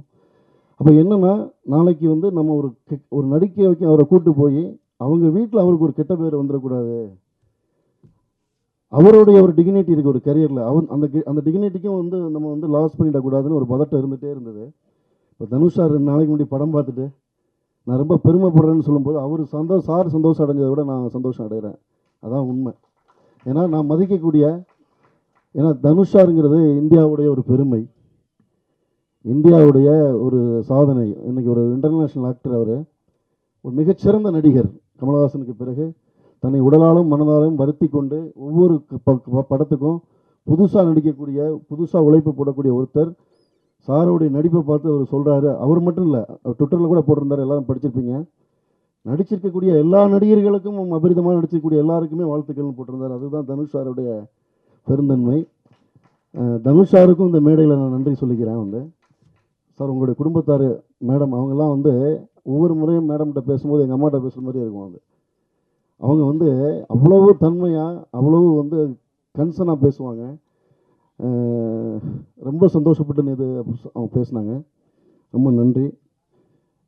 நாங்கள் வந்து நாகூர் ஹனீஃபாவுடைய பாடலை வந்து இந்த தலைமுறைக்கு கொண்டு போய் சேர்க்கணுங்கிறதுக்காக நாங்கள் பாடலை எழுதும்போது நான் கூட அந்த பாடலில் சில வரிகளுக்கு தயங்கினேன். யுகபாரதி தான் வந்து இல்லை அது அப்படி தான் இருக்கணும்னு ரொம்ப போல்டாக வந்து சில வரிகளை எழுதினார். ஏன்னா யுகபாரதியை பொறுத்த வரைக்கும் எப்படின்னு கேட்டிங்கன்னா வந்து ஹதீஸுகளை குரானை இந்த முனாஜத்துகள் இஸ்லாமிய இலக்கியங்களை ரொம்ப தீவிரமாக படித்த ஒருத்தர். அதனால் அவருக்கு இந்த படத்தில் வந்து நான் கேட்காமலே நிறைய இன்புட்ஸ் தர முடிஞ்சது. அதை வந்து முன்னாள் முதலமைச்சர் மு.க. ஸ்டாலின் அவங்க ரிலீஸ் பண்ணாங்க. அது ரொம்ப எங்கள் படத்துக்கு கிடைச்ச பெருமையாக நினைக்கிறோம். வந்து இந்த நேரத்தில் வந்து மு.க. ஸ்டாலின் மற்றும் திமுகவை சேர்ந்த அத்தனை அமைச்சர்களுக்கும் நன்றி. பிறகு வந்து சுரேஷ் காமாட்சி, அவங்க சுரேஷ் காமாட்சி பிரதர் எப்படின்னா எனக்கு வந்து ரொம்ப நீண்ட நாள் நண்பர். விழித்திரு காலகட்டத்தில் வந்து 2 பேரை என்னால் மறக்கவே முடியாது. நான் ரொம்ப டவுனான ஃபேஸில் இருக்கும்போது சினிமாவே விட்டு போயிடலாம் அப்படின்னு இருக்கும்போது ஒரு நாள் ஒரு மெசேஜ் வந்தது. காலையில் ஒரு 7:30 மணி இருக்கும். சார் நாங்கள் இருக்கிறோம், நீங்கள் கவலைப்படாதீங்க, உங்களை மாதிரி டைரக்டருங்கெல்லாம் நீங்கள் கஷ்டப்பட மாட்டீங்க, ஜெயிச்சு வந்துடுவீங்க, நாங்கள் இருக்கோம் சார் அப்படின்னு சொல்லி ரொம்ப தைரியம் கொடுத்து ஒரு மெசேஜ் அனுப்புனார் நடிகர் சிவகார்த்திகேயன்.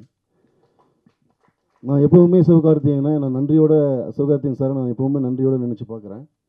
பிறகு சுரேஷ் காமாட்சி பிரதர் அவருமே அந்த காலகட்டத்தில் என்னை சுற்றி இருந்த பல பேர் போகும்போது ரொம்ப டெய்லி என்னை ஃபோன் பண்ணி எனக்கு ரொம்ப ஆறுதல் சொல்லக்கூட்டு இருந்த ஒரு தயாரிப்பாளர் இல்லை, அவர் நண்பர் தான் எங்களுக்கு. தமிழ் சினிமாவில் ரொம்ப ரசனையான ஒரு தயாரிப்பாளர், கருத்தை சுதந்திரமாக ரொம்ப தைரியமாக பேசக்கூடிய ஒருத்தர். இன்னும் சொல்லப்போனால் ஹபீபியில் வந்து நாங்கள் இந்த ரூஹே ரூஹேன்னு ஒரு பாட்டு இன்றைக்கி பெரிய அளவில் ஹிட் ஆகிருக்கு. அந்த பாட்டு இன்றைக்கி வந்திருக்கு, இன்றைக்கி ஆடியன்ஸில் வந்து சேர்ந்துருக்குன்னா அது சுரேஷ் காமாட்சி பிரதர்னால தான் நடந்தது.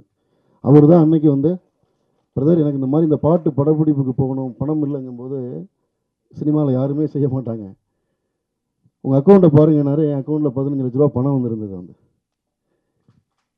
அது சுரேஷ் காமாட்சியோட மனம். ஸோ இப்படி பல நேரங்களில் இந்த படம் வந்து சரியானவர்களை தேர்வு செஞ்சுட்டே இருந்தது. அப்புறம் நம்ம நடிகர் இயக்குனர் தமிழ் போயிட்டாருன்னு நினைக்கிறேன்.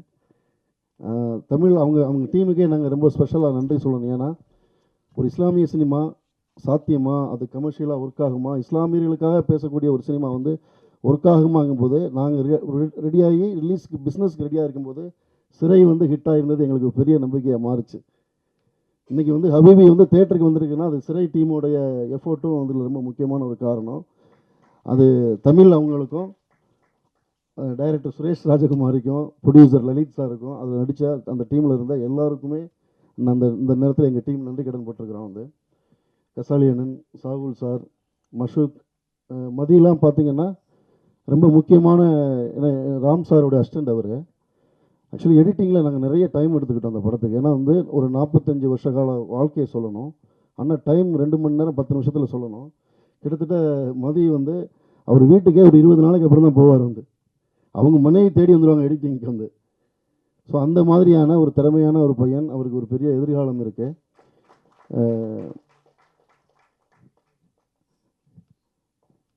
அப்புறமா பத்திரிகைக்காரர்கள், நான் பத்திரிகையாளர்களுக்கு தனியாக சொல்லணும் இல்லை, அது என்னுடைய குடும்பம் தான். அவள் பேர் தமிழரசியில் வந்து ஒரு ப்ராமிசிங் ஃபிலிம் மேக்கர் அப்படின்னு சொன்னதுலேருந்து தமிழில் சத்யஜித் ரே, பிமல் ராய், அரவிந்தனின் வரிசையில் வைத்து கொண்டாடப்பட வேண்டிய இயக்குனர்னு சொல்லி தமிழ் சினிமாவில் எனக்கு நிரந்தரமான ஒரு பேரையும் ஒரு மரியாதையான இடத்தையும் உருவாக்கி கொடுத்ததில் பத்திரிகை நண்பர்கள் உங்கள் எல்லாருக்குமே வந்து ஒரு பெரிய இடம் இருக்குது. எப்போவுமே நான் அதை என்னோடய மனசின் அடியாளத்திலேருந்து இந்த நன்றியோடு நினச்சி பார்க்கக்கூடிய ஒன்று. ரொம்ப முக்கியமாக இந்த படத்தில் வந்து சொல்லணுங்கிறது யாருன்னா ராம் நானும் வந்து ஒரே காலகட்டத்தில் உதவி இயக்குநர்களாக ஒர்க் பண்ணோம். உங்களுக்கெல்லாம் ராம், எனக்கு அவர் சுப்பு. ஹபீபி பல பேரை எனக்கு திருப்பி கொண்டு வந்துச்சு, அதில் என்னோடய சுப்புவையும் கொண்டு வந்துச்சு வந்து. ஸோ அந்த வகையில் வந்து சுப்பு ராம் வந்து இந்த படம் வந்து அவர் பறந்து போய் எடிட்டிங்கில் இருந்தார். அப்போ நான் ஒரு நாள் ஃபோன் பண்ணி நீங்கள் படம் பார்க்கணுன்னு கேட்டேன். அவர் படம் பார்த்த உடனே வந்து சுரேஷ் காமாட்சி பிரதருக்கு சொன்னார். அந்த சொல்லுவாங்கள்ல, அது ஒரு ஃபேமஸான ஒரு வார்த்தை இருக்குது, சூஃபியோட ஒரு வார்த்தை, பொரிச்ச அதாவது ஒரு மீன் அடுப்பில் பொரிஞ்சிட்டு இருக்கும்போது அவரோட கை தொட்ட உடனே அது திரும்பவும் தண்ணிக்குள்ளே தாவி திரும்பிருச்சுன்னு சொல்லுவாங்க. வந்து தூதரான கீதர் பொரித்த மீன் ஒன்றை தொட்டதும் அது மீண்டும் தாவி திரும்பியது நீருக்குள் அப்படிங்கிறது அந்த கவிதை வரி. அது கிட்டத்தட்ட ராமுக்கு ரொம்ப பொருந்தும். ஏன்னா நாங்கள் வந்து அடுப்பில் புரிஞ்சுக்கிட்டு இருக்க மாதிரி தான் புரிஞ்சுக்கிட்டு இருந்தோம். ராம் இந்த படத்தை வந்து தோளில் தூக்கி சுமந்த பிறகு தான் இந்த படத்தில் உண்மையான வெளிச்சம் முதல்ல விழுந்தது. ராம், நீங்கள் எங்கே இருந்தாலும் உங்களை பார்த்து இந்த நேரத்தில் எங்கள் டீம் எல்லாருமே உங்களுக்கு வாழ்நாள் முழுக்க நாங்கள் கடமைப்பட்டிருக்கிறோம். வந்து ஏன்னா ராமை பொறுத்த வரைக்கும் அது ஒரு எனக்குன்னு செய்கிறதில்ல, நண்பர்களுக்குன்னு செய்கிறதில்ல. ராம் உங்கள் எல்லாருக்குமே தெரியும், எல்லா நல்ல படங்கள் எது வந்தாலும் அவர் அந்த படத்தை தூக்கி சுமக்கக்கூடிய, அவர் தன்னை வந்து ஒரு மூமெண்ட்டாக தமிழ் சினிமாவுக்குள்ளே இயங்கிக்கிட்டு இருக்கக்கூடிய ஒரு பெரிய இயக்கமான ஒரு ஆள். பிறகு வந்து ஒரு பையன் என்கிட்ட அசிஸ்டன்ட் டைரக்டராக ஒர்க் பண்ண வந்தான். ஒரு நாள் எல்லாரும் ஆஃபீஸ் விட்டு போன பிறகு நான் ரொம்ப நேரமாக ஃபோனில் பேசிக்கிட்டு இருக்கும்போது அவன் ரொம்ப நேரமாக நான் ஃபோன் பேசி முடிக்கிறதுக்காக வெயிட் பண்ணிகிட்டே இருந்தான். சார் உங்ககிட்ட பேசணும் அப்படின்னு சொன்னாப்புல. என்ன விஷயம் பேசணும்ப்பான்னு. இல்லை சார், நீங்கள் உயிர்மையில் எழுதின கட்டுரையை படிச்சிருக்கிறேன் அப்படின்னு. ஒரு லாஸ்ட் அசிஸ்டண்டாக வந்து பையன் ஒரு உயிர்மையில் எழுதின கட்டுரையை படிச்சிருக்கான்னு எனக்கு கொஞ்சம் சீரியஸாக அந்த பையன் மேலே பார்க்க ஆரம்பித்தேன். அப்புறம் என்னோடய எல்லா கதைகளையும் படிச்சிருக்கேன்னாப்புல, அப்புறம் நிறைய புத்தகங்கள் படிச்சிருக்கேன்னாப்புல. அப்புறம் நான் அந்த பையன் மேலே எனக்கு பெரிய மரியாதையே உருவாச்சு. ஏன்னா நிறைய வந்து அவன் எங்கிட்ட வேலை பார்த்தாலுமே என்ன பண்ணுவான்னா ராமோடைய அசிஸ்டண்டாக தான் இருப்பான். வந்து எல்லாரும் எங்கள் இப்போ காலர் டியூன் வச்சா அவன் ராமோட காலர் டியூன் வச்சுருப்பான். வந்து அந்த ராமுடைய அசிஸ்டண்டாகவும் என்னுடைய அசிஸ்டண்டாகவும் வெற்றிமாறனுடைய அசிஸ்டண்டாகவும் ஒர்க் பண்ண ராமு சங்கு. வா மேலே வா. ராமசங்கு வந்து முதல்ல எங்கிட்ட அசிஸ்டண்டாக ஒர்க் பண்ணான். ராமஸ் வந்து எங்கள் வீட்டில் உள்ள ஒரு பையன். வந்து பறந்து போ டைமில் ராம் சாருக்கு வந்து கருப்புசாமி சார் ஃப்ரெண்டு. அவங்களுக்கு பறந்து போக்கு ராம் சார் கருப்புசாமியை கிஃப்டாக பண்ணது ராமசங்கு தான். இப்போ எனக்கும் அதே கருப்புசாமி சார் அவர் கிஃப்டாக பண்ணது ராமசங்கு தான். வந்து ஒரு வகையில் சொல்லப்போனால் நான் சொன்னேன் இல்லையா, இந்த படத்தில் கஸ்தூரிராஜ சாரா வீடாக வந்தது வந்து ஒரு ஆய்க்குடியில் ஒரு அக்ரஹாரத்தில் ஒரு ஐயங்கார் கொடுத்த வீடு. அது நீங்கள் படத்தில் வீடு. கஸ்தூரி ராஜா சார் வந்து யூசுஃபா நடிக்கிறாரு. கருப்புசாமி வந்து ஹபீபியை தேட்டருக்கு கொண்டு வராரு. பாருங்கள் இந்த படத்தில் எவ்வளோ நல்லிணக்கம் இருக்கும் பாருங்களேன். இதை விட இந்த படத்துக்கு பெரிய உதாரணம் என்ன இருந்துட முடியும். வந்து ஸோ கருப்சாமி சார் தான் வந்து இந்த படம் பார்க்குறாரு. பார்த்த அன்னைக்கே நம்ம ராகுல் சாருக்கு சொல்கிறாரு, ரோமியோ பிக்சர்ஸ் ராகுல் சாருக்கு சொல்கிறாரு. ராகுல் சாரும் படம் பார்த்துட்டு பெரிய வெற்றி அடைந்த படம், தமிழ் சினிமாவில் மிக முக்கியமான ஒரு படத்தை பேரை சொல்லி எனக்கு இந்த படம் இந்த மாதிரி நம்பர்ஸில் இந்த படம் கலெக்ட் பண்ணோம், நாங்கள் வந்து இந்த படத்தை இதை எடுக்கிறோம் அப்படின்னு சொல்லி அவர் எடுத்தார். இன்றைக்கி அந்த படம் அதை நோக்கி நகர்ந்துக்கிட்டு இருக்குங்கும்போது அது நாங்கள் கருப்புசாமி சார் உங்கள் எல்லோரும் எங்கள் டீம் நீங்களே எங்கள் டீம் தான்.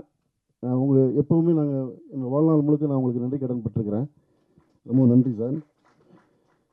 நிறைய இருக்குது இதில் வந்து சொல்லப்போனால் வந்து நிறைய ரிவ்யூவர்ஸ் சார் கூட சொன்னார், எல்லாத்தையுமே நெகட்டிவாக சொல்கிறவர் வந்து பாசிட்டிவாக சொன்னார். ஏன்னா படம் எடுத்தாச்சு. ஒரு தமிழ் சினிமாவில் ஒரு முஸ்லீம் சினிமாவை எழுத முடியுமா, எழுதுனா வந்து அதை எடுக்க முடியுமா, எடுத்தால் அதை வந்து வியாபாரிகள்கிட்ட கொண்டு வர முடியுமா, வியாபாரத்தில் கொண்டு வந்தால் அது மக்கள்கிட்ட கொண்டு போய் சேர்க்க முடியுமா, மக்கள்கிட்ட சேர்த்தாலும் அது முஸ்லீம் பார்ப்பாங்களா, இப்படின்னு நிறைய கேள்விகள் இருந்துச்சு. அந்த எல்லா கேள்விகளுக்கும் மக்கள் ஒரே பதில் கொடுத்துருக்காங்க, வெற்றி.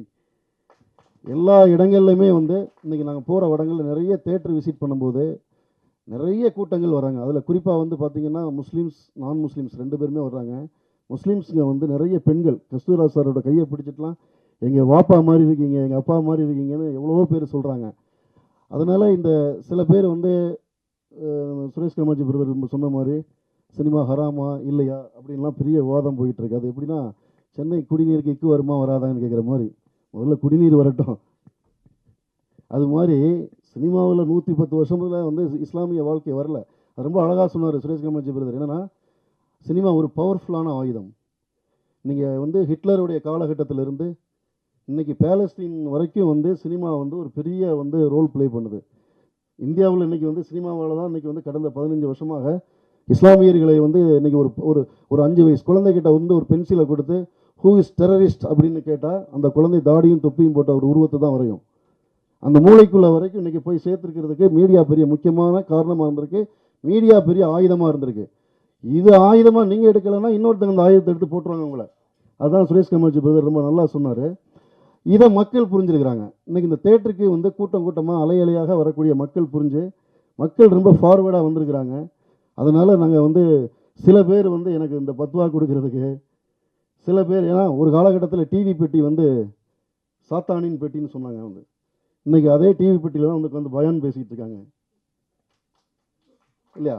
ஒரு காலத்தில் இங்கிலீஷ் ஹராமாக இருந்துச்சு, அப்புறம் கொஞ்ச நாள் முன்னாடி வரைக்கும் அப்புறம் இங்கிலீஷ் ஹராமாக மாறிடுச்சு.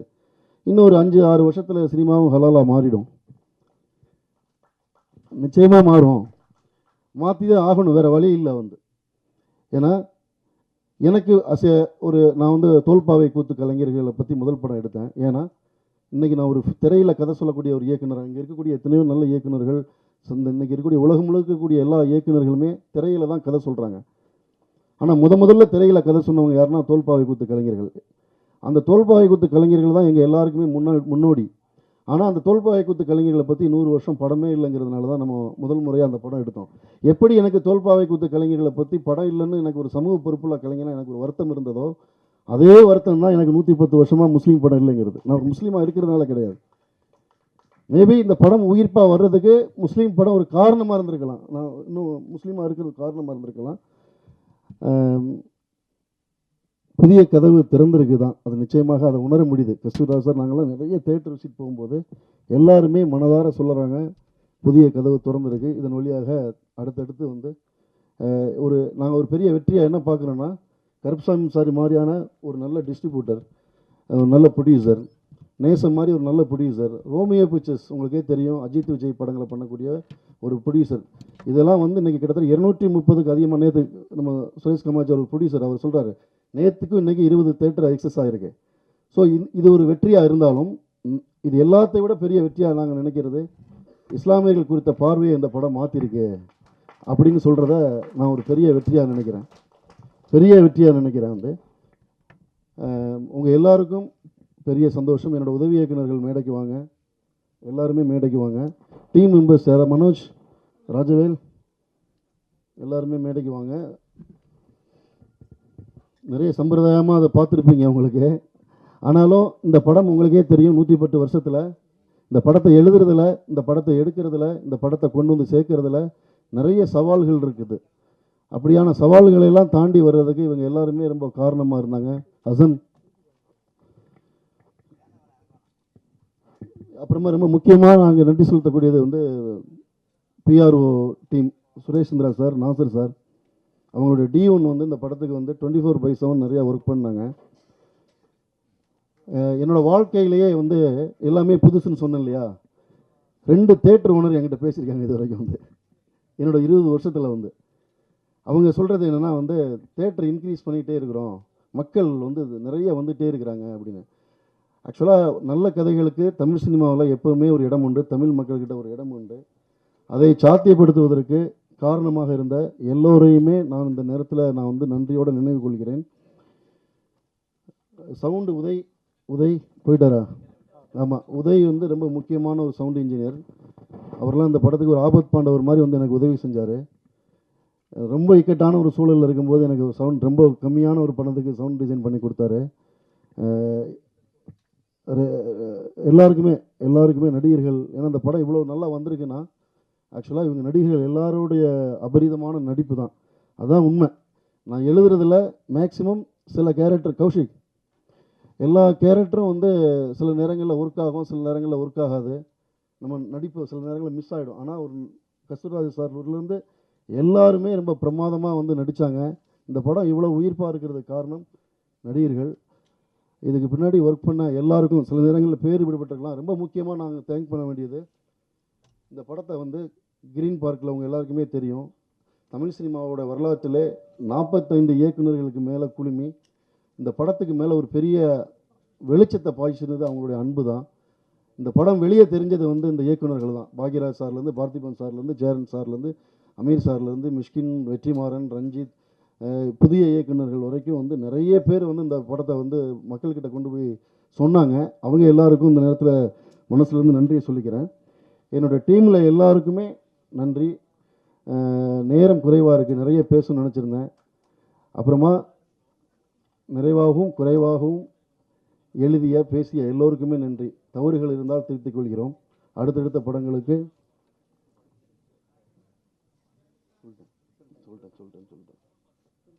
அப்புறம் தினமலர் கவிதா, ஆமாம், உங்களை சொல்லலைன்னா அந்த விழா நிறைவடையாது.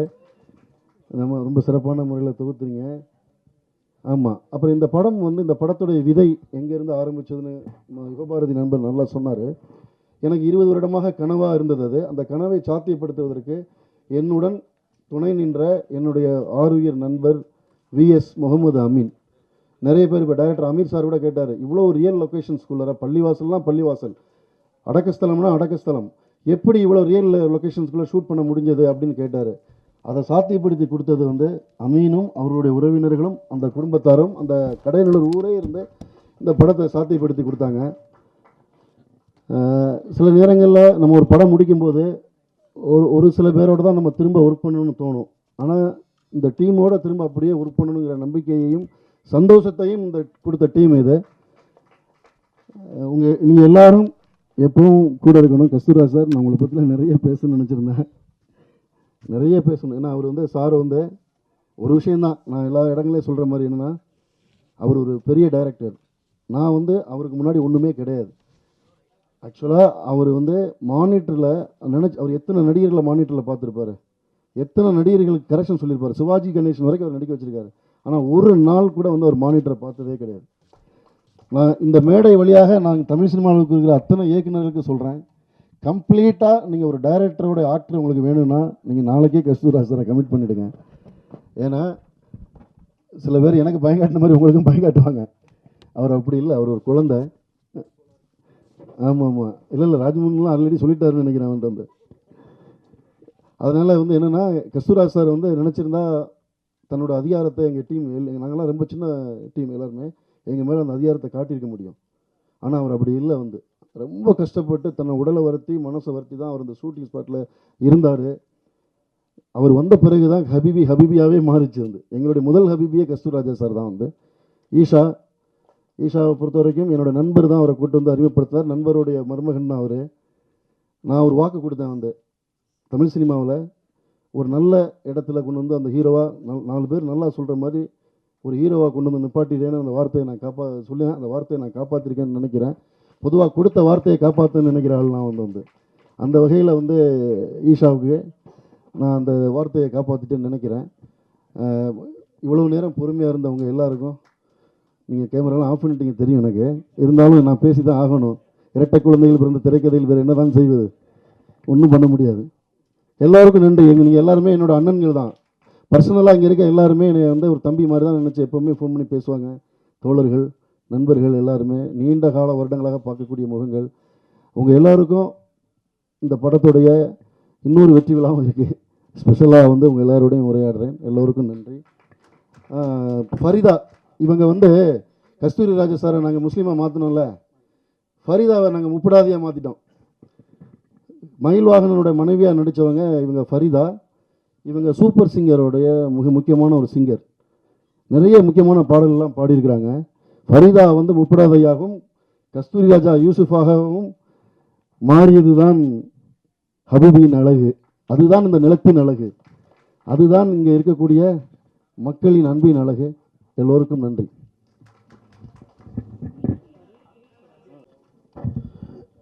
மேடையில் விற்றிருக்கும் ஆளுமைகளுக்கும் அரங்கத்தில் குழுமியிருக்கும் பத்திரிகை அன்பர்களுக்கும் நண்பர்களுக்கும் மாலை வணக்கம்.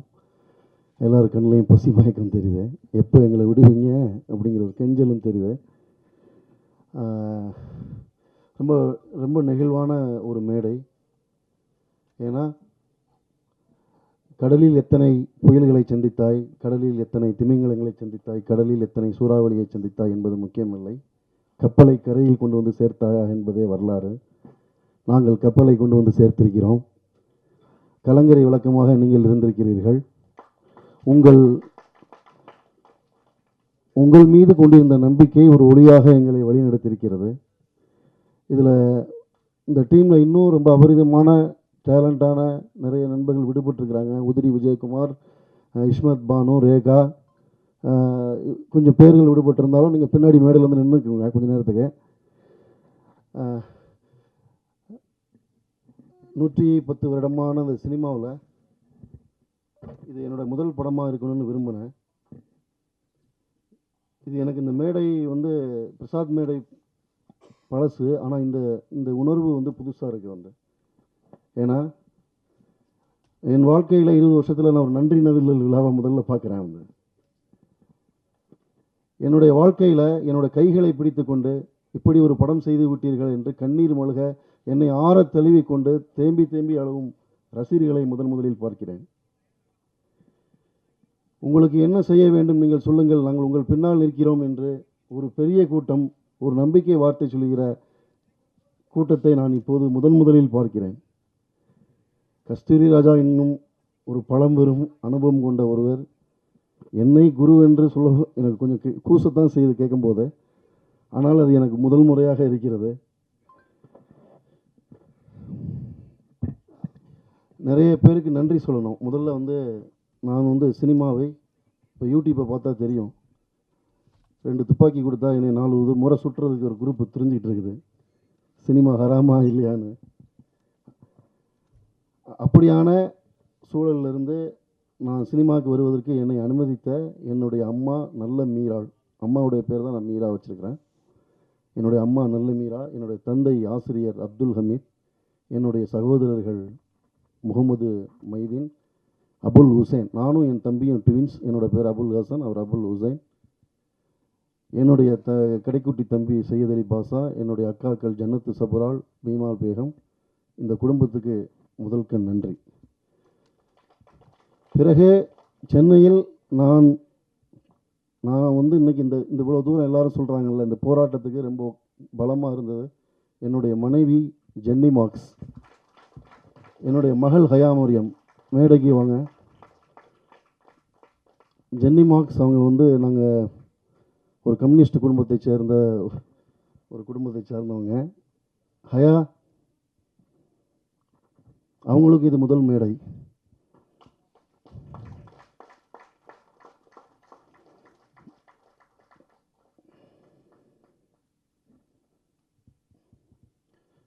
அவங்க எம்பிஏ ஸ்டூடெண்ட், லைலா காலேஜில் படித்தாங்க, ஃபிலிம் இன்ஸ்டியூட், டைரக்டர் அறிவழகனோட அசிஸ்டன்ட் டைரக்டர். நாங்கள் ஒரு ஃபிலிம் இன்ஸ்டியூட்டில் தான் ஃபிலிம் ஃபெஸ்டிவலில் சந்தித்தோம். என்னுடைய செல்ல மகள் ஹயா மரியம், எங்கள் வீட்டுக்காக ஹயா, அவங்களுக்காக மரியம். இவங்க 2 பேருக்கும் நான் நன்றி சொல்ல கடமைப்பட்டிருக்கிறேன்.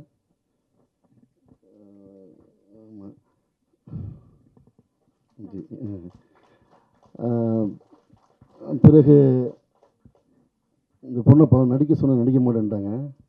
இந்த படத்தில் கடைசி அவரை ஹயா மரியம்ங்கிற பேர் இவங்க பேர் தான். அவங்க சொன்னாங்க என்கிட்ட, எப்படி என்னோடய பர்மிஷன் இல்லாமல் நீங்கள் பேரை வைக்கலான்னு. சாரி. ஓகே. இந்த படம் ஒரு வகையில் ஆசீர்வதிக்கப்பட்ட படம். எல்லாரும் சொன்னாங்க கஷ்டப்பட்டேன், போராடினேன் அப்படின்னு.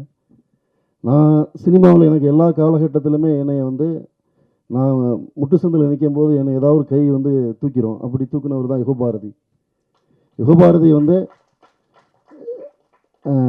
இன்னைக்கு சினிமாவில் மீரா கதிரவன் அப்படிங்கிற அடையாளம் இருக்குன்னா அதுக்கு ஆரம்பகால அடித்தளம் விட்டது யுகபாரதி.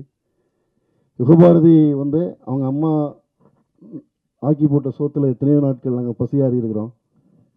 அவங்க அப்பா கம்யூனிஸ்ட், அவர் அப்படி தான் ராஜமுருகன், அவங்க அண்ணன் சரவணன், குரு, அங்கேருந்து நிறைய நண்பர்கள் உருவானாங்க.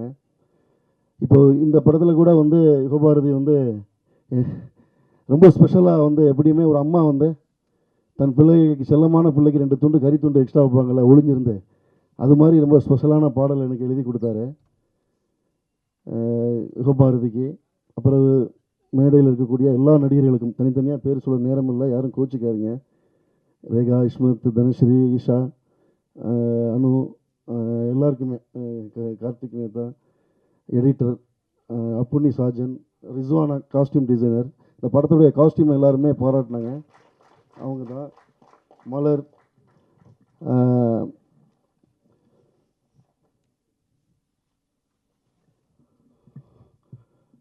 எனக்கு ஒரு பதட்டம் இருந்தது கஸ்தூரிராஜ் சாரை நடிக்க கூப்பிடும்போது.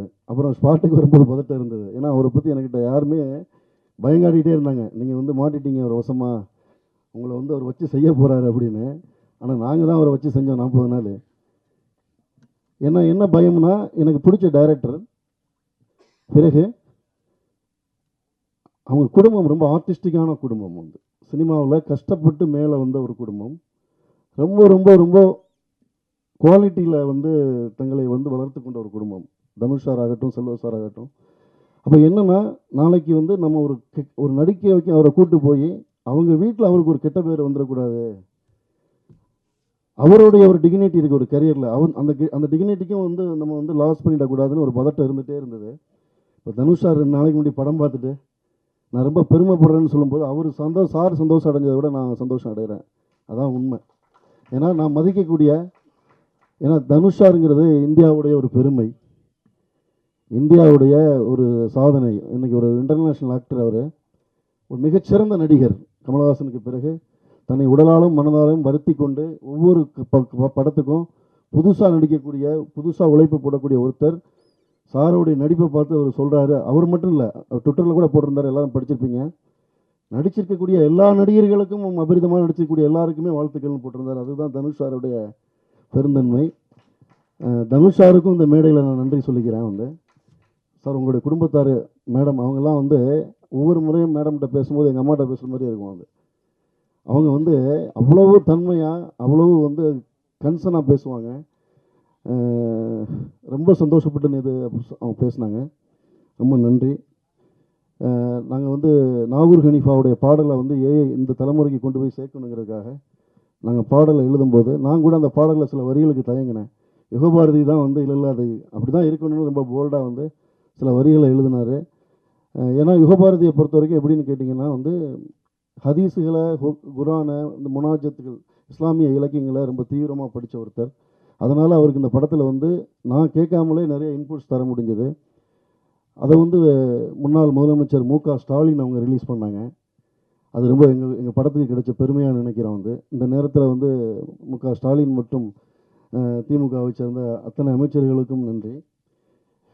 பிறகு சுரேஷ் காமாட்சி, சுரேஷ் காமாட்சி பிரதர் எப்படின்னா எனக்கு ரொம்ப நீண்ட நாள் நண்பர். விழித்திரு காலகட்டத்தில் 2 பேரை என்னால் மறக்கவே முடியாது. நான் ரொம்ப டவுனான ஃபேஸில் இருக்கும்போது, சினிமாவே விட்டு போயிடலாம் அப்படின்னு இருக்கும்போது ஒரு நாள் ஒரு மெசேஜ் வந்தது. காலையில் ஒரு 7:30 மணி இருக்கும். சார், நாங்கள் இருக்கிறோம், நீங்கள் கவலைப்படாதீங்க, உங்களை மாதிரி டைரக்டருங்கெல்லாம் நீங்கள் கஷ்டப்பட மாட்டீங்க, ஜெயிச்சு வந்துடுவீங்க, நாங்கள் இருக்கோம் சார் அப்படின்னு சொல்லி ரொம்ப தைரியம் கொடுத்து ஒரு மெசேஜ் அனுப்பினார் நடிகர் சிவகார்த்திகேயன். நான் எப்போவுமே சிவகார்த்திகேயனை நான் நன்றியோட, சிவகார்த்திகேயன் சாரை நான் எப்போவுமே நன்றியோடு நினச்சி பார்க்குறேன். பிறகு சுரேஷ் காமாட்சி பிரதர், அவருமே அந்த காலகட்டத்தில் என்னை சுற்றி இருந்த பல பேர் போகும்போது ரொம்ப டெய்லி என்னை ஃபோன் பண்ணி எனக்கு ரொம்ப ஆறுதல் சொல்லக்கூட்டு இருந்த ஒரு தயாரிப்பாளர் இல்லை, அவர் நண்பர் தான் எங்களுக்கு. தமிழ் சினிமாவில் ரொம்ப ரசனையான ஒரு தயாரிப்பாளர், கருத்தை சுதந்திரமாக ரொம்ப தைரியமாக பேசக்கூடிய ஒருத்தர். இன்னும் சொல்ல போனால் ஹபீபியில் நாங்கள் இந்த ரூஹே ரூஹேன்னு ஒரு பாட்டு இன்றைக்கி பெரிய அளவில் ஹிட் ஆகிருக்கு. அந்த பாட்டு இன்றைக்கி வந்திருக்கு, இன்றைக்கி ஆடியன்ஸில் சேர்ந்துருக்குன்னா அது சுரேஷ் காமாட்சி பிரதர்னால தான் நடந்தது. அவர் தான் அன்றைக்கி பிரதர் எனக்கு இந்த மாதிரி இந்த பாட்டு படப்பிடிப்புக்கு போகணும், பணம் இல்லைங்கும்போது சினிமாவில் யாருமே செய்ய மாட்டாங்க, உங்கள் அக்கௌண்ட்டை பாருங்கன்னாரு. என் அக்கௌண்ட்டில் 15 லட்ச ரூபா பணம் வந்திருந்தது. அது சுரேஷ் காமாட்சியோட மனம். ஸோ இப்படி பல நேரங்களில் இந்த படம் சரியானவர்களை தேர்வு செஞ்சுட்டே இருந்தது. அப்புறம் நம்ம நடிகர் இயக்குனர் தமிழ் போயிட்டாருன்னு நினைக்கிறேன். தமிழ் அவங்க டீமுக்கே நாங்கள் ரொம்ப ஸ்பெஷலாக நன்றி சொல்லணும். ஏன்னா ஒரு இஸ்லாமிய சினிமா சாத்தியமா, அது கமர்ஷியலாக ஒர்க் ஆகுமா, இஸ்லாமியர்களுக்காக பேசக்கூடிய ஒரு சினிமா ஒர்க் ஆகுமாங்கும்போது நாங்கள் ரெடியாகி ரிலீஸ்க்கு பிஸ்னஸ்க்கு ரெடியாக இருக்கும்போது சிறை ஹிட் ஆகிருந்தது எங்களுக்கு பெரிய நம்பிக்கையாக மாறுச்சு. இன்றைக்கி ஹபீபி தேட்டருக்கு வந்திருக்குன்னா அது சிறை டீமோடைய எஃபோர்ட்டும் அதில் ரொம்ப முக்கியமான ஒரு காரணம்.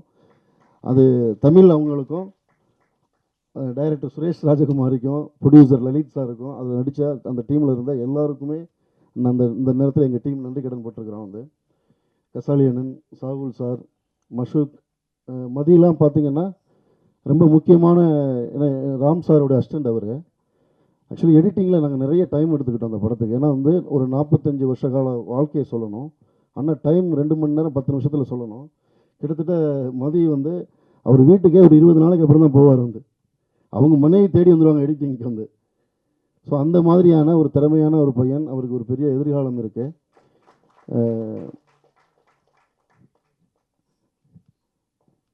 அப்புறமா பத்திரிகைக்காரர்கள், நான் பத்திரிகையாளர்களுக்கு தனியாக சொல்லணும் இல்லை, அது என்னுடைய குடும்பம் தான்.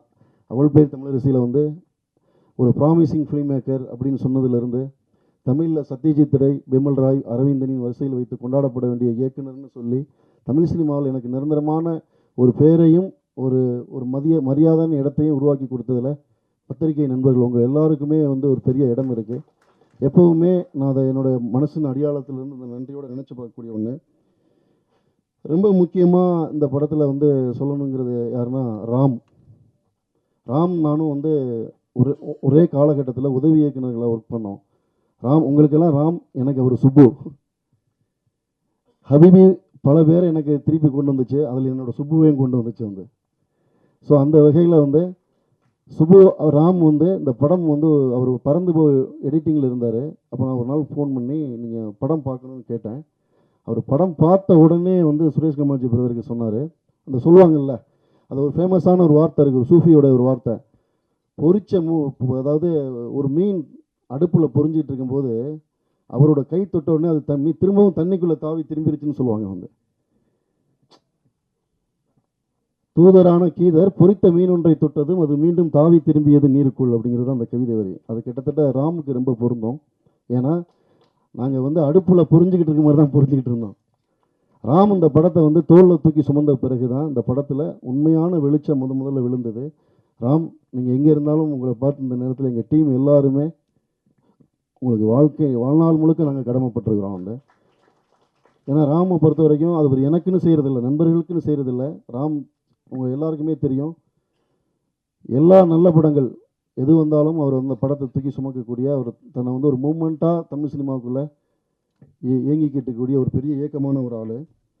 பிறகு வந்து ஒரு பையன் எங்கிட்ட அசிஸ்டன்ட் டைரக்டராக ஒர்க் பண்ண வந்தான்.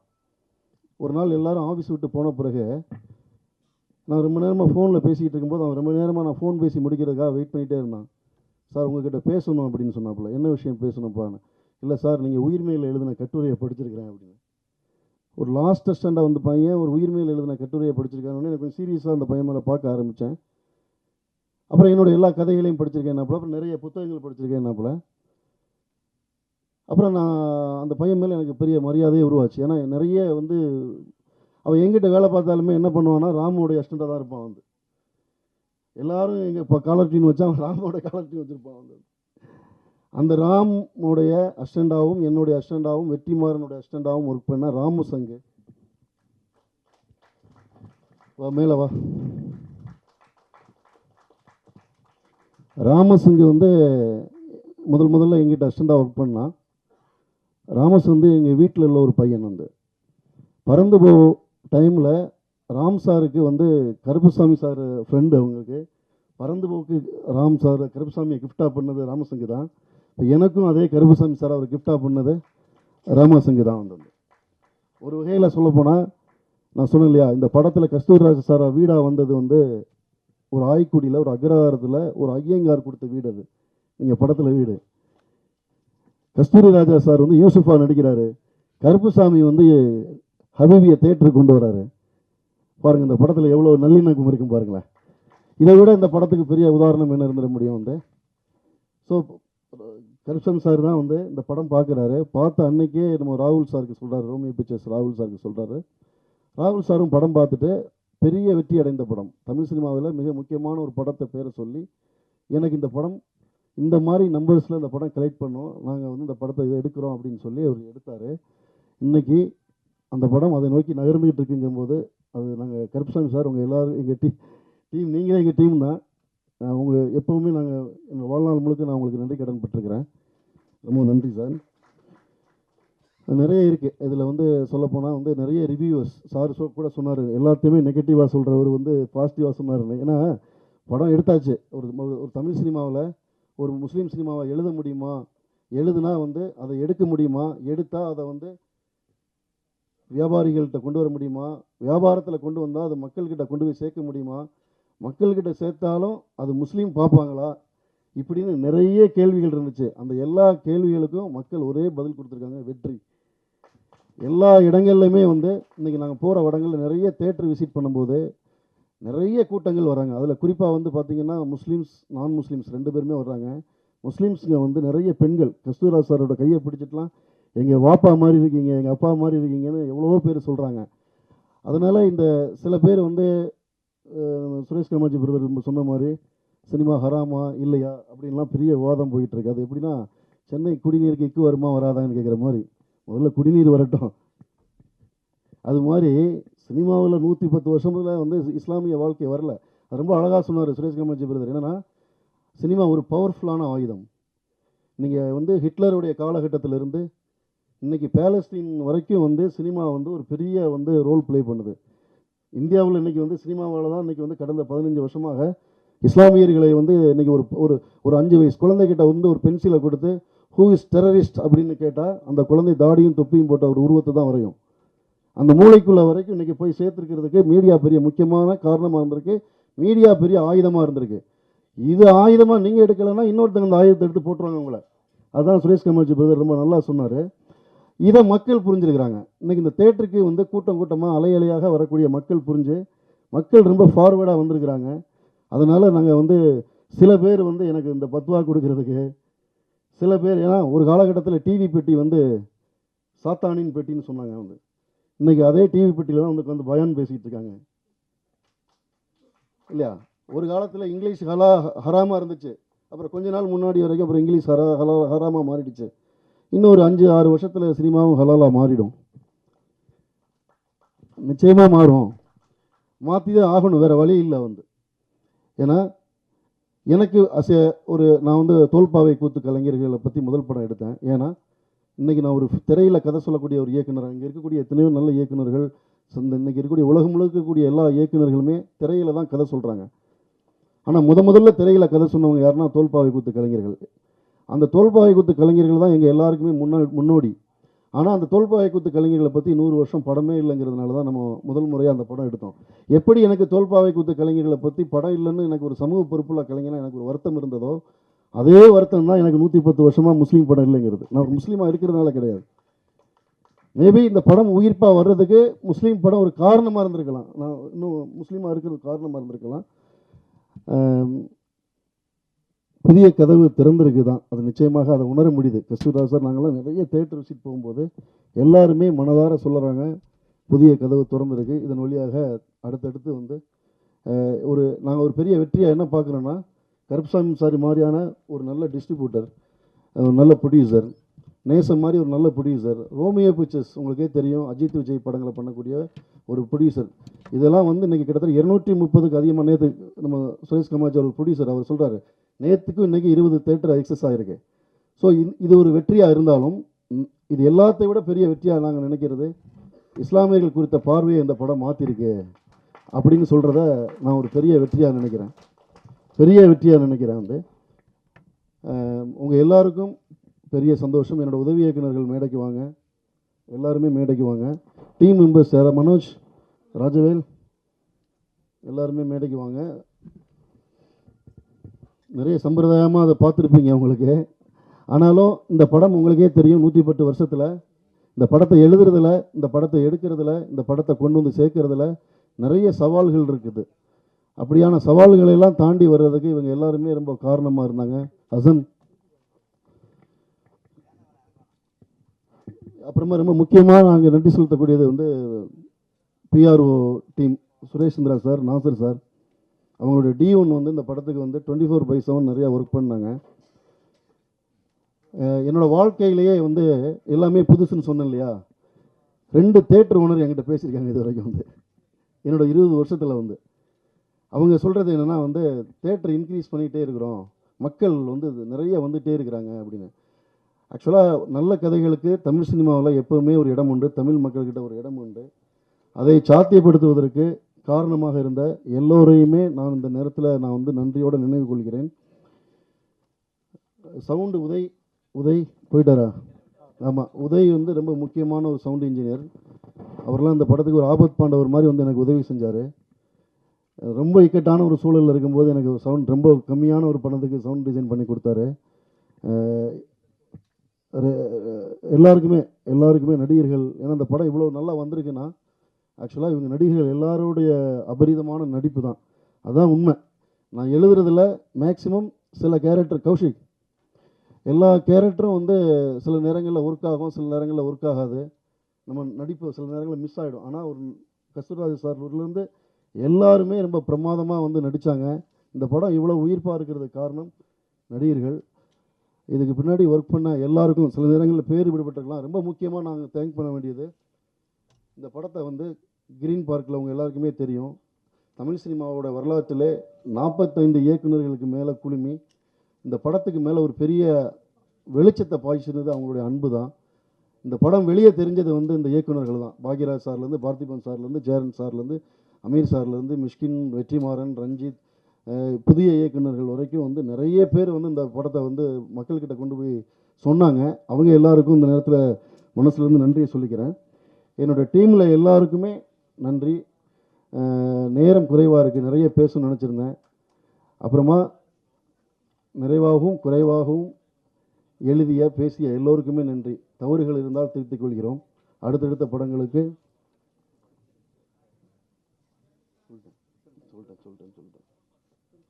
அப்புறம் தினமலர் கவிதா, ஆமாம் ஆமாம் ஆமாம், உங்களை சொல்லலைன்னா அந்த விழா நிறைவடையாது.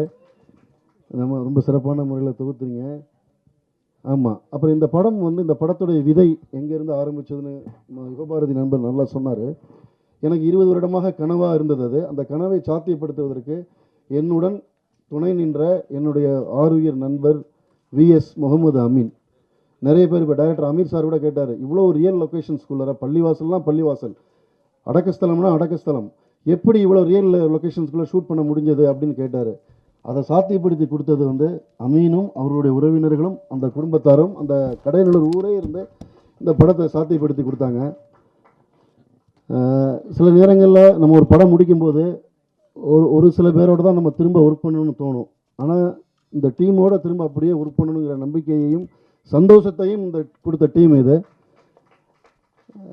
நீங்கள் எல்லாரும் எப்பவும் கூட இருக்கணும். கஸ்தூராஜ் சார், நான் உங்களை பற்றில நிறைய பேசணும்னு நினச்சிருந்தேன், நிறைய பேசணும். ஏன்னா அவர் வந்து சார் வந்து ஒரு விஷயந்தான் நான் எல்லா இடங்களையும் சொல்கிற மாதிரி, என்னென்னா அவர் ஒரு பெரிய டைரக்டர். நான் வந்து அவருக்கு முன்னாடி ஒன்றுமே கிடையாது. ஆக்சுவலாக அவர் வந்து மானிட்டரில் அவர் எத்தனை நடிகர்களை மானிட்டரில் பார்த்துருப்பார், எத்தனை நடிகர்களுக்கு கரெக்ஷன் சொல்லியிருப்பார். சிவாஜி கணேசன் வரைக்கும் அவர் நடிக்க வச்சுருக்காரு. ஆனால் ஒரு நாள் கூட வந்து அவர் மானிட்டரை பார்த்ததே கிடையாது. நான் இந்த மேடை வழியாக நான் தமிழ் சினிமாவுக்கு இருக்கிற அத்தனை இயக்குநர்களுக்கு சொல்கிறேன், கம்ப்ளீட்டாக நீங்கள் ஒரு டைரக்டரோட ஆக்டர் உங்களுக்கு வேணும்னா நீங்கள் நாளைக்கே கஸ்தூராஜ் சாரை கமிட் பண்ணிவிடுங்க. ஏன்னா சில பேர் எனக்கு பயங்காட்டின மாதிரி உங்களுக்கும் பயங்காட்டுவாங்க. அவர் அப்படி இல்லை, அவர் ஒரு குழந்தை. ஆமாம் ஆமாம், இல்லை ராஜ்மோகன்லாம் ஆல்ரெடி சொல்லிட்டாருன்னு நினைக்கிறேன் அவன்ட்டு வந்து. அதனால் வந்து என்னென்னா கஸ்தூராஜ் சார் வந்து நினச்சிருந்தா தன்னோட அதிகாரத்தை எங்கள் டீம், நாங்கள்லாம் ரொம்ப சின்ன டீம் எல்லாருமே, எங்கள் மேலே அந்த அதிகாரத்தை காட்டியிருக்க முடியும். ஆனால் அவர் அப்படி இல்லை, வந்து ரொம்ப கஷ்டப்பட்டு தன்னை உடலை வருத்தி மனசை வருத்தி தான் அவர் இந்த ஷூட்டிங் ஸ்பாட்டில் இருந்தார்.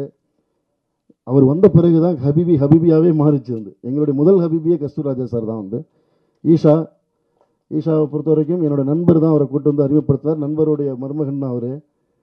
நான் ஒரு வாக்கு கொடுத்தேன், வந்து தமிழ் சினிமாவில் ஒரு நல்ல இடத்துல கொண்டு வந்து அந்த ஹீரோவாக 4 பேர் நல்லா சொல்கிற மாதிரி ஒரு ஹீரோவாக கொண்டு வந்து நிப்பாட்டிட்டேன்னு அந்த வார்த்தையை நான் சொல்லேன். அந்த வார்த்தையை நான் காப்பாற்றிருக்கேன்னு நினைக்கிறேன். பொதுவாக கொடுத்த வார்த்தையை காப்பாற்றுன்னு நினைக்கிற ஆள் நான் வந்து அந்த வகையில் வந்து ஈஷாவுக்கு நான் அந்த வார்த்தையை காப்பாற்றிட்டேன்னு நினைக்கிறேன். இவ்வளவு நேரம் பொறுமையாக இருந்தவங்க எல்லாருக்கும், நீங்கள் கேமராலாம் ஆஃப் பண்ணிட்டீங்க தெரியும் எனக்கு, இருந்தாலும் நான் பேசி தான் ஆகணும். இரட்டை குழந்தைகள் பிறந்த திரைக்கதையில் வேறு என்ன தான் செய்வது, ஒன்றும் பண்ண முடியாது. எல்லாருக்கும் நன்றி. நீங்கள் எல்லாருமே என்னோடய அண்ணன்கள் தான். பர்சனலாக இங்கே இருக்க எல்லாருமே என்னை வந்து ஒரு தம்பி மாதிரி தான் நினச்சி எப்போவுமே ஃபோன் பண்ணி பேசுவாங்க. தோழர்கள், நண்பர்கள் எல்லாருமே, நீண்ட கால வருடங்களாக பார்க்கக்கூடிய முகங்கள். உங்கள் எல்லாருக்கும் இந்த படத்துடைய இன்னொரு வெற்றி விழாவும் இருக்குது. ஸ்பெஷலாக வந்து உங்கள் எல்லாரோடையும் உரையாடுறேன். எல்லோருக்கும் நன்றி. ஃபரிதா, இவங்க வந்து கஸ்தூரி ராஜா சாரை நாங்கள் முஸ்லீமாக மாற்றினோம்ல, ஃபரிதாவை நாங்கள் முப்படாதியாக மாற்றிட்டோம். மயில்வாகனோட மனைவியாக நடித்தவங்க இவங்க ஃபரிதா.